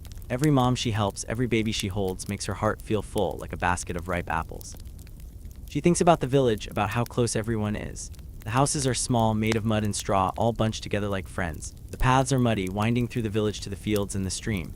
People work together, growing food, baking bread, taking care of animals. They share what they have, whether it's a loaf of bread or a warm place to sleep. Beatrice loves being part of that, even when some people whisper about her. The whispers happen because Beatrice is different. She's a midwife and she knows things others don't. She uses herbs like chamomile, mint, and fennel to help moms and bobbies. She's up at odd hours, walking through the village when everyone else is asleep. Some people say she knows too much, or what's she doing with those herbs. Beatrice hears the whispers, but she doesn't let them stop her. She knows the moms trust her, the Bobbies need her, and that's what matters. She thinks about Mumble, her constant friend. Mumble is old, with a slow walk and a loud purr. At night, she climbs onto the bed, finding the spot at Beatrice's feet. She curls up, her body warm and heavy, and purrs like a tiny thunderstorm. Beatrice loves that sound because it's steady like a heartbeat. It makes her feel safe, like Mumble is watching over her while she sleeps. She thinks about Ellen, her niece, who brings so much joy. Ellen loves staying over, running into the cottage with a big smile. Aunt Beatrice, she'll say, her voice loud and happy. Beatrice will hug her, feeling her small arms wrap around her. When Ellen stays, she sleeps on a straw mat, a little bed Beatrice keeps by the hearth. Ellen talks before she sleeps, telling stories about the stream or the goats. I saw a frog today, she might say, her eyes wide. Beatrice listens, smiling, until Ellen's voice gets sleepy and she drifts off, giggling in her dreams. Having Mumble and Ellen makes the cottage feel alive. It's not just a place to sleep, it's a home full of love and warmth. The sound of Mumble's purr, Ellen's giggles, or even the soft breathing of a neighbor who stays over, it's all part of the magic. Beatrice loves sharing her space because it makes the night feel cozy, like everyone is resting together. Let's imagine the cottage at night. The fire is low, just a glow, but it's warm. The soup is done, sitting in the pot, ready for tomorrow. The air smells of lavender, smoke, and herbs, wrapping the room in a soft hug. Beatrice is standing by her bed, smoothing the blanket one last time. Mumble is already there, curled up at the foot, purring away. The bed looks inviting, with its lumpy mattress and heavy blanket, ready to cradle Beatrice's tired body. She thinks about climbing in, about how it'll feel. The straw will crunch, the blanket will be warm, and Mumble's purr will hum like a lullaby. If Ellen is there, she'll be on her mat, her small blanket tucked around her. Beatrice will hear her breathing, soft and steady, and maybe a giggle or two. It's crowded sometimes with Mumble and Ellen, but it's comforting. The sounds of sleep, purring, breathing, rustling blankets make Beatrice feel like she's part of something bigger, like the whole village is resting with her. Outside, the night is starting to sing. The wind whispers through the straw roof, a soft, rustling sound. The crickets chirp, their song high and gentle like tiny bells. The stream bubbles in the distance, a steady hum that never stops. Sometimes an owl hoots, its call low and haunting, but not scary. These sounds mix together like a song the night sings to the village, telling everyone it's time to sleep. Beatrice loves the night sounds. They make her feel calm, like the world is resting too. She opens her door for a moment just to listen. The air is cool, smelling of grass and earth. The stars are out, twinkling like little candles in the sky. The village is quiet, with only a few lights glowing from other houses. Beatrice takes a deep breath, feeling the cool air fill her lungs. It wakes her up a little, but it also makes her sleepier, like the night is saying, come rest. She closes the door and walks back to her bed. Mumble is still there, purring away. Beatrice sits on the edge of the bed, her body sinking into the straw. It crunches under her, but it's soft enough. She pulls off her shoes, wiggling her sore toes. Her feet throb from all the walking, but they're happy to be free. She unties her linen cap, letting her hair fall loose. It's brown with a few gray strands, and it feels good to let it down. She thinks about her day, about all the work she's done. She helped Agnes, talking to her about her baby. She made a salve for old Martha. She checked on a baby, making sure it was growing strong. Her work is hard, but it's good, and it makes the village better. Even when people whisper about her, even when her body aches, she keeps going because she knows she's needed. She thinks about the village, about how everyone shares. When it's cold, neighbors sleep together, sharing blankets and warmth. When someone's sad, they stay with a friend, listening to the sounds of breathing and rustling. Beatrice's cottage is part of that. It's small, but it's open to those who need it. Mumble is always there, Ellen comes often, and sometimes a neighbor stays, making the space feel full of love. Beatrice lies down, pulling the blanket up to her chin. The straw crunches, the blanket is heavy, and the lavender smell is sweet. Mumble shifts, curling closer to her feet, her purr loud and steady. Beatrice sighs, a cozy sigh that says, I'm home. Her eyes are heavy like they're made of stone, but she's not asleep yet. She listens to the sounds, Mumble's purr, the fire's crackle, the night's song outside. It's like a lullaby wrapping her in calm. She thinks about Ellen, who might come tomorrow. Ellen will run in, her small feet pattering on the dirt floor. Aunt Beatrice, she'll say, and Beatrice will hug her, feeling her warmth. They'll talk, laugh, and maybe pick herbs together. At night, Ellen will sleep on her mat, giggling in her dreams. Beatrice loves those nights because Ellen makes the cottage brighter like a little sun. She thinks about Mumble, her old friend. Mumble, been with her for years, always by the fire or on the bed. Her purr is like a promise, saying, I'm here. Beatrice reaches down, touching Mumble's soft fur. The cat doesn't wake, just purrs louder, and Beatrice smiles. Having Mumble is like having a piece of the village with her, even when she's alone. The cottage is quiet, but it's alive with sounds. The fire pops, the soup bubbles, and Mumble purrs. Outside, the crickets chirp, the wind whispers, and the stream hums. Beatrice listens, feeling the world rest with her. It's crowded sometimes with Mumble and Ellen, but it's comforting.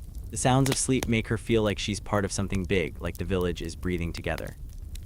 She thinks about her work, about why it's so hard but so good. Being a midwife means long hours, sore feet, and an aching back. It means walking through the night, helping moms when they're scared. It means grinding herbs, making salves, and holding bobbies. But it also means seeing moms smile, hearing bobbies cry, and knowing she's made a difference. That's why she keeps going, even when people whisper, even when she's tired. Beatrice closes her eyes, letting the sounds wash over her. Mumble's purr is steady, like a heartbeat. The fire's crackle is soft, like a friend whispering.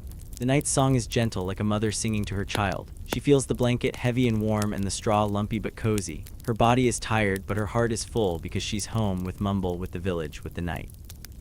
She drifts, not quite asleep, but close. The cottage holds her, the bed cradles her, and the sounds wrap her in peace. Sleep is coming, slow and gentle, like a wave on a quiet shore. Beatrice is ready, with Mumble at her feet, with Ellen's giggles in her heart, with the village resting around her. The night is singing, and she's part of the song, cozy and safe, ready to dream. As Beatrice settles into her bed, the village hums with its own lullaby. Goats bleat softly in their pens, like they're saying goodnight. The wind whispers through the straw roofs, carrying the sweet smell of hay. A distant owl hoots, slow and steady, like a heartbeat in the dark. Inside her cottage, the fire pops, sending tiny sparks into the air. Mumble, her old tabby cat, purrs, her sound weaving into the quiet like a soft thread. It's not silent, but it's peaceful.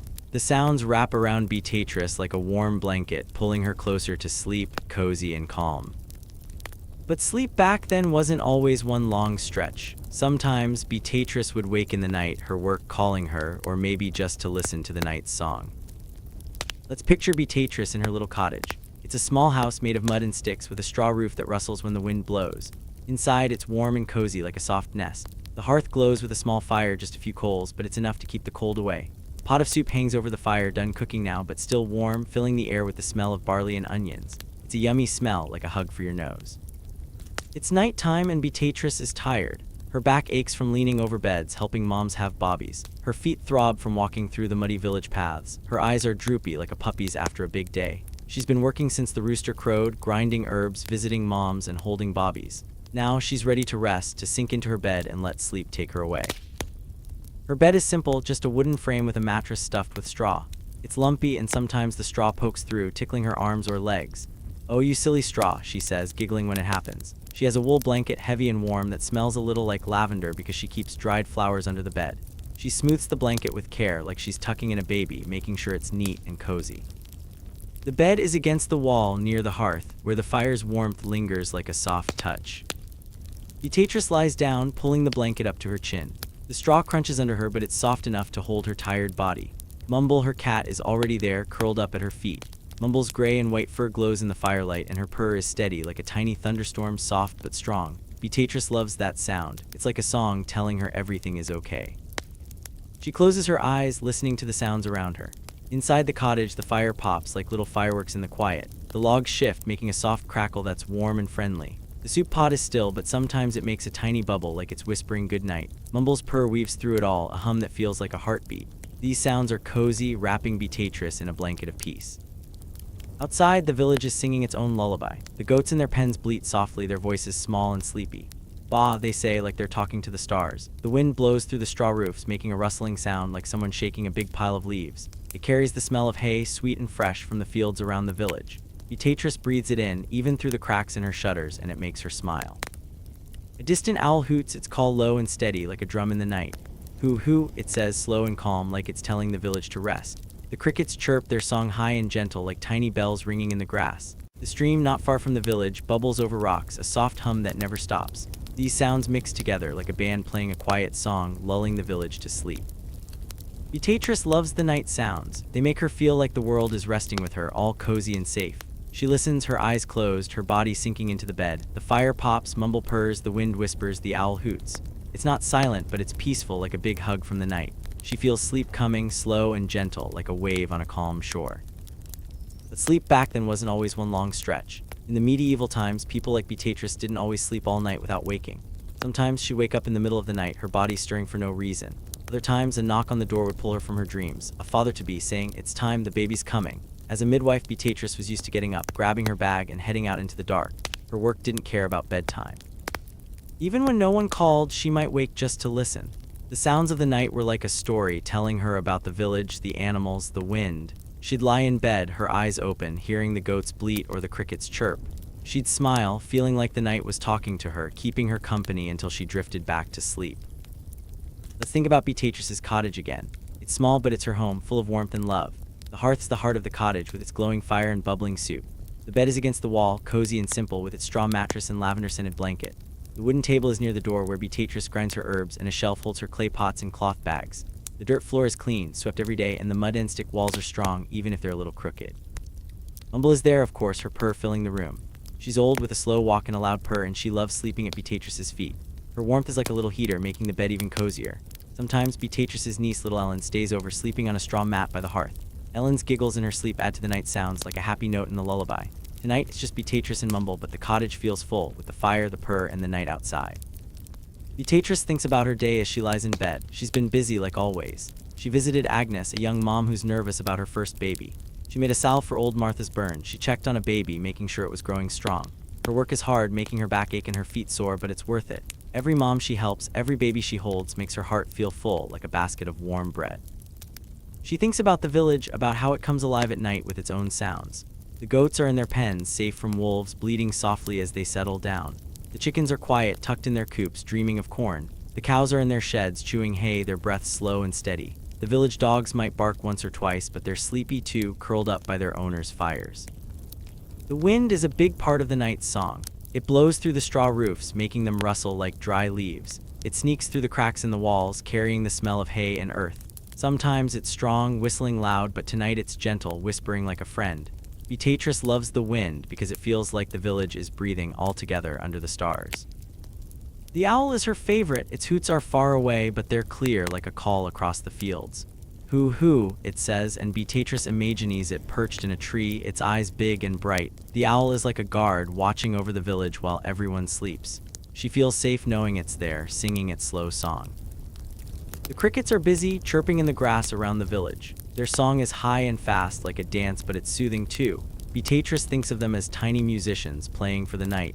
The stream adds its own note, bubbling over rocks, a soft hum that's always there. It's like the village's heartbeat, steady and calm, tying all the sounds together. Inside, the cottage has its own music. The fire pops and crackles, a warm sound that makes Beatrice feel cozy. The soup pot is quiet now, but it adds to the smell of the room, mixing with the lavender from her blanket.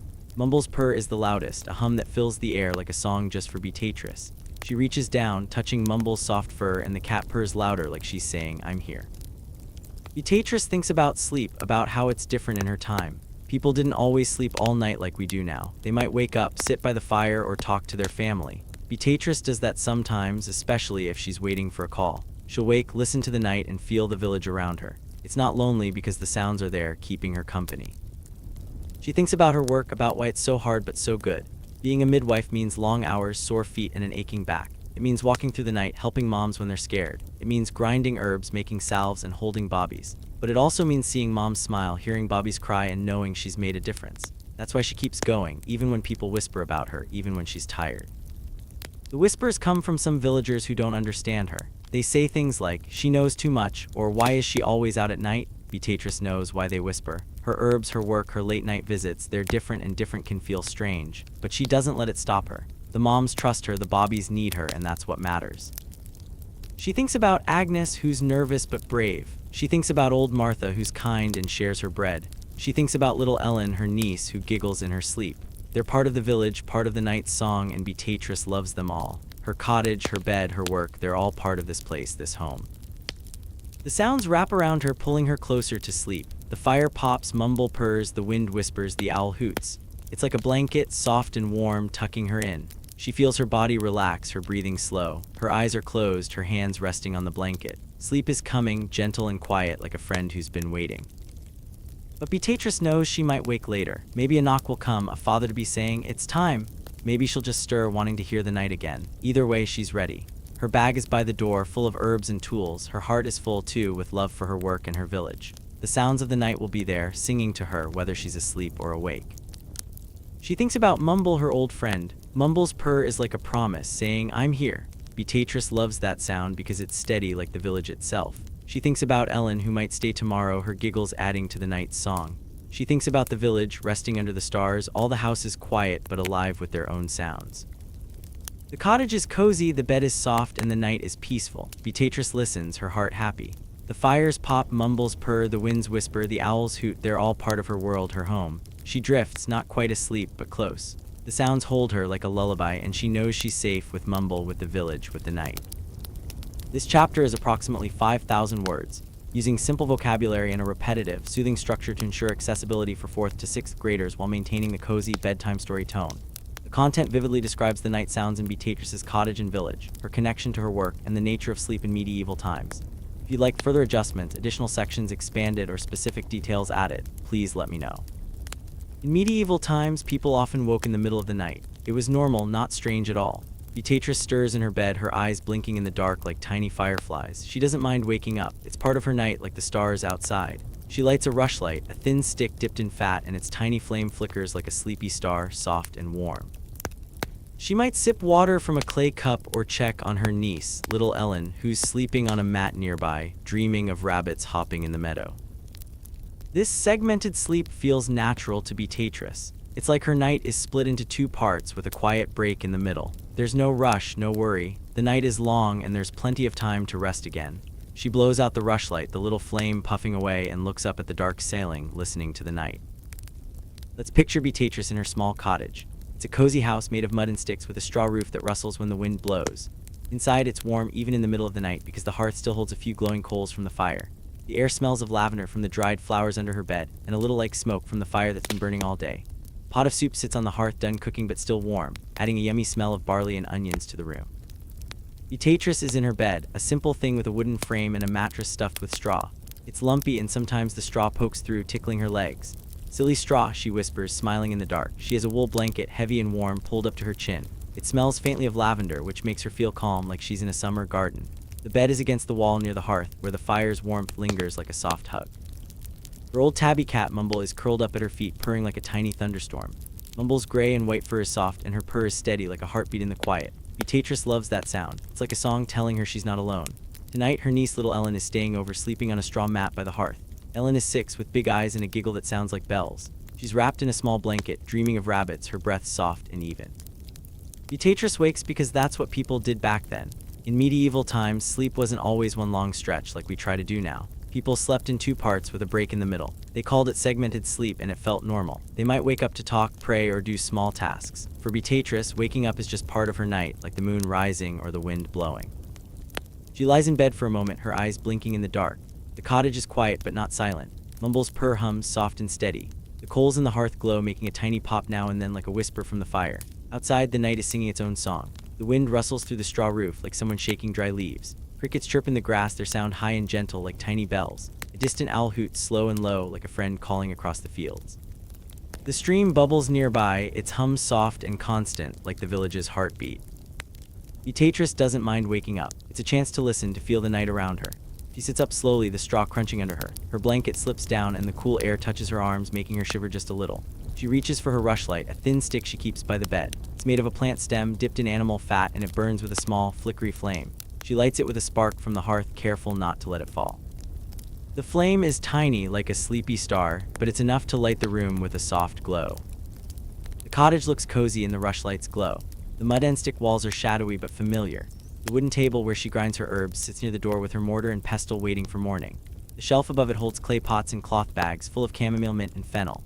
The dirt floor is clean, swept smooth, and the hearth glows warm and inviting. Mumble's eyes catch the light, shining like little moons, and she purrs louder, like she's happy Beatrice is awake. Beatrice stands up, her bare feet touching the cool dirt floor. She moves slowly, like she's afraid to wake the night. She walks to the table where a clay cup of water sits. She sips it, the water cool and fresh, waking her up just a little. It feels good, like a small gift in the dark. She sets the cup down, careful not to spill, and looks around her cottage, feeling grateful for its warmth, its quiet, its homey feel. She thinks about checking on Ellen, who's sleeping nearby.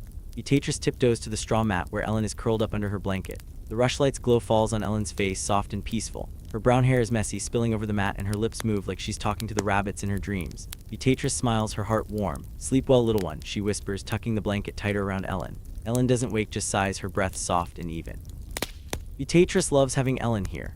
Ellen is her niece, the daughter of her sister, and she brings joy to the cottage. She runs in with a big smile, saying, "Aunt Beatrice," and hugs her tight.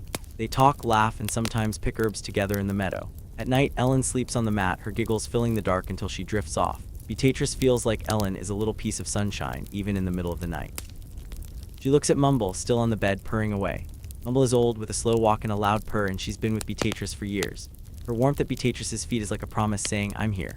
Beatrice walks back to the bed, sitting on the edge. She pets Mumble, her fingers sinking into the soft fur. Mumble doesn't wake, just purrs louder like she's saying, "Stay with me." Beatrice smiles, feeling the love in her cottage, from Mumble, from Ellen, from the quiet night. She thinks about her work, about why she's so tired. Being a midwife is hard. She leans over beds for hours, helping moms breathe and push. She walks through the village, carrying her heavy bag of herbs and tools. She stands by Mom's side, sometimes all night, waiting for Bobby's to come.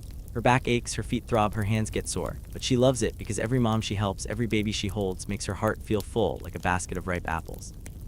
Today, she visited Agnes, a young mom who's nervous about her first baby. She sat with her, speaking in a voice like warm milk, saying, "Breathe, love, we'll do this together." Agnes smiled, feeling braver because Beatrice was there. Beatrice also made a salve for old Martha's burn and checked on a baby, making sure it was healthy. Her work is never done, but it's good work, and it makes the village better. She thinks about the village, about how close everyone is. The houses are small, made of mud and straw, all bunched together like friends. People share food, tools, and sometimes beds, especially when it's cold. Beatrice's cottage is part of that, open to those who need it. Mumble is always there, Ellen comes often, and sometimes a neighbor stays, making the space feel full of love. The sounds of the night, purring, breathing, rustling, make it feel like the whole village is resting together. Some villagers whisper about Beatrice, saying things like, "She knows too much," or "Why is she always out at night?" She knows why they whisper. Her herbs, her work, her late night visits, they're different, and different can feel strange. But she doesn't let it stop her. The moms trust her, the Bobbies need her, and that's what matters. She keeps going, even when she's tired, even when the whispers follow her. Beatrice blows out the rushlight, the little flame puffing away. The cottage is dark again, but not scary. The coals glow, Mumble purrs, and the night sings outside. She lies back down, the straw crunching under her. She pulls the blanket up, feeling its weight, its warmth, its lavender smell. Her eyes are heavy, like they're made of stone, but she's not ready to sleep again. She wants to listen, to feel the night around her. The sounds are like a lullaby. Inside, Mumble's purr is steady, like a tiny drum. The coals pop, soft and warm, like a friend whispering. The soup pot is quiet, but its smell lingers, cozy and familiar. Outside, the wind rustles the straw roof, like a soft hand brushing hair. The crickets chirp, their song high and gentle, like a dance in the grass. The owl hoots, far away but clear, like a guard watching over the village. The stream bubbles, its hum tying all the sounds together, like a thread in a blanket. Beatrice loves these sounds. They make her feel like the world is resting with her, all safe and calm. She thinks about segmented sleep, about how it's normal to wake like this. In medieval times, people used this time to think, to talk, or to do small things. Some prayed, some told stories, some just listened, like Beatrice is doing now. It's not strange, it's natural, like the night itself. She thinks about what she might do if she stays awake. Sometimes she'll sit by the hearth, warming her hands. She might sip more water or nibble on a piece of bread from the table. If Ellen's awake, they might whisper stories, giggling in the dark. Ellen loves stories about rabbits or the moon, and Beatrice makes them up, her voice soft like a lullaby. But tonight, Ellen's asleep, and Beatrice is happy to listen, to let the night talk to her. She thinks about her work again, about how it shapes her nights. As a midwife, she's used to waking up. A knock might come, a father to be saying, "It's time." She'll grab her bag, full of herbs and tools, and head out into the dark, her cloak flapping in the wind. She's ready for that even now, with her bag by the door. But tonight, it's quiet, and she's glad. She needs this break, this moment to rest, to listen, to be. She thinks about Agnes, who might need her soon. She thinks about old Martha, who's kind and shares her bread. She thinks about Ellen, dreaming of rabbits, her giggles like music. They're all part of the village, part of the night's song, and Beatrice loves them. Her cottage, her bed, her work, they're all part of this home, this life. The night is long, and there's time to rest again. Beatrice knows she'll sleep soon, drifting back into dreams. She might dream of the meadow, full of flowers, or the stream, sparkling in the sun. She might dream of Bobbies, tiny and new, or Moms, smiling with joy. Whatever she dreams, it'll be soft, like the night itself. She listens to the sounds, letting them wrap around her. Mumbles purr, the fires pop, the winds rustle, the owls hoot, they're like a blanket, cozy and warm. Her body is tired, but her heart is happy. She's in her cottage with Mumble and Ellen, with the village outside, all resting together. The night is singing, and she's part of the song, safe and calm. Beatrice closes her eyes, her breathing slow. The straw crunches as she shifts, finding a comfy spot. The blanket is heavy, the lavender smells sweet. Mumble's purr is close, like a friend holding her hand. The night's sounds are soft, pulling her closer to sleep. She's not in a rush, not worried. There's time, plenty of time, to rest again. She drifts, not quite asleep, but close. The cottage holds her, the bed cradles her, and the sounds wrap her in peace. Sleep is coming, gentle and quiet, like a wave on a calm shore. Beatrice is ready, with Mumble purring, with Ellen dreaming, with the village singing its lullaby. The night is long, and she's home, cozy and safe, ready to dream.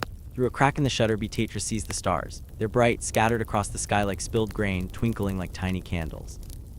She imagines they're watching her, keeping her safe as she rests. The darkness is deep, but it's kind, like a soft blanket wrapping around her. It tells her to let go, to sink into sleep, cozy and calm.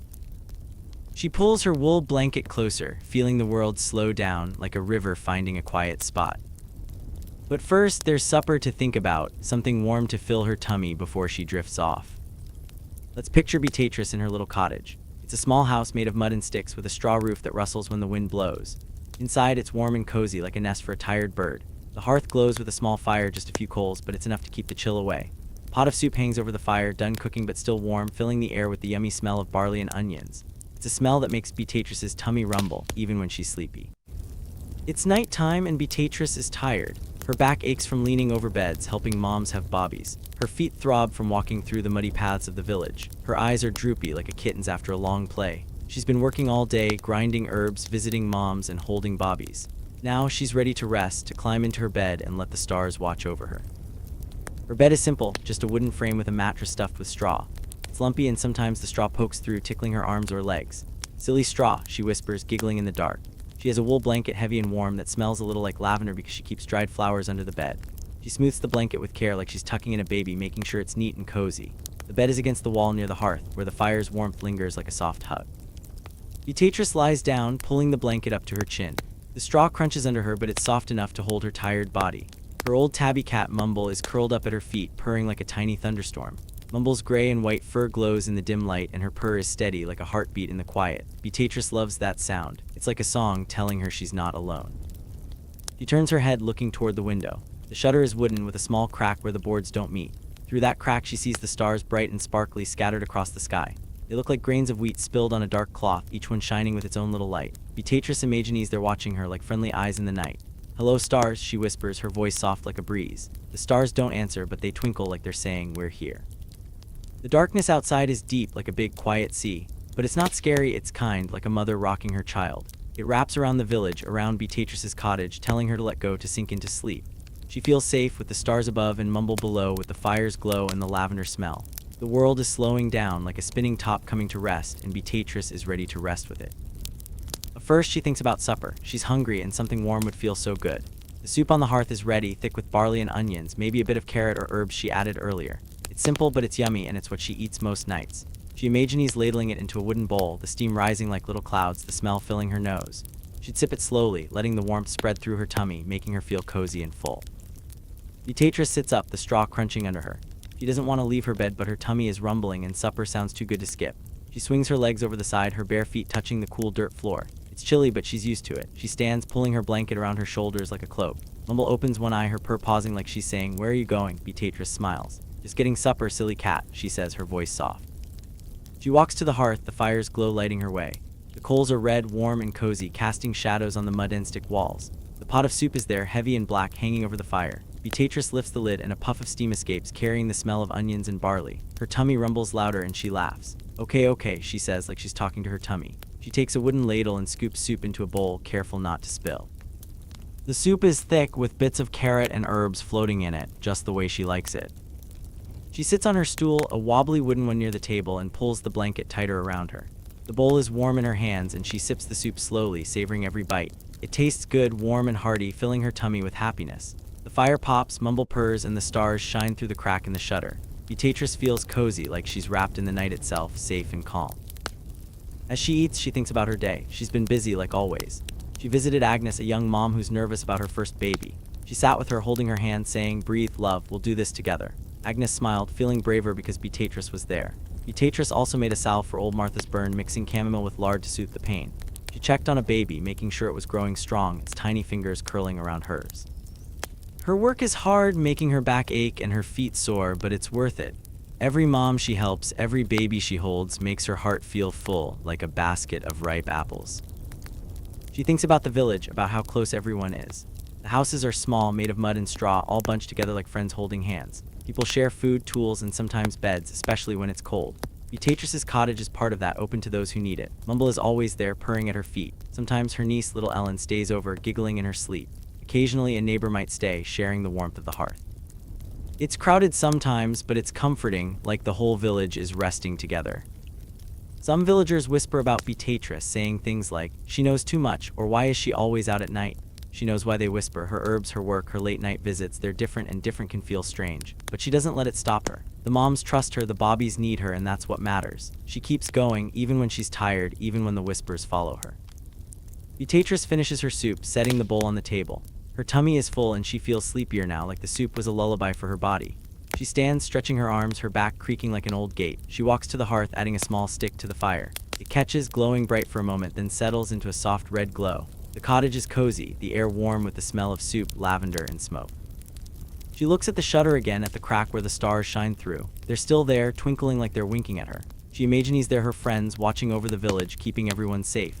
"Thank you, stars," she whispers, her voice barely a sound. The darkness outside is deep, but it's kind, like a big, soft blanket. It tells her to let go, to sink into sleep, to rest her tired body.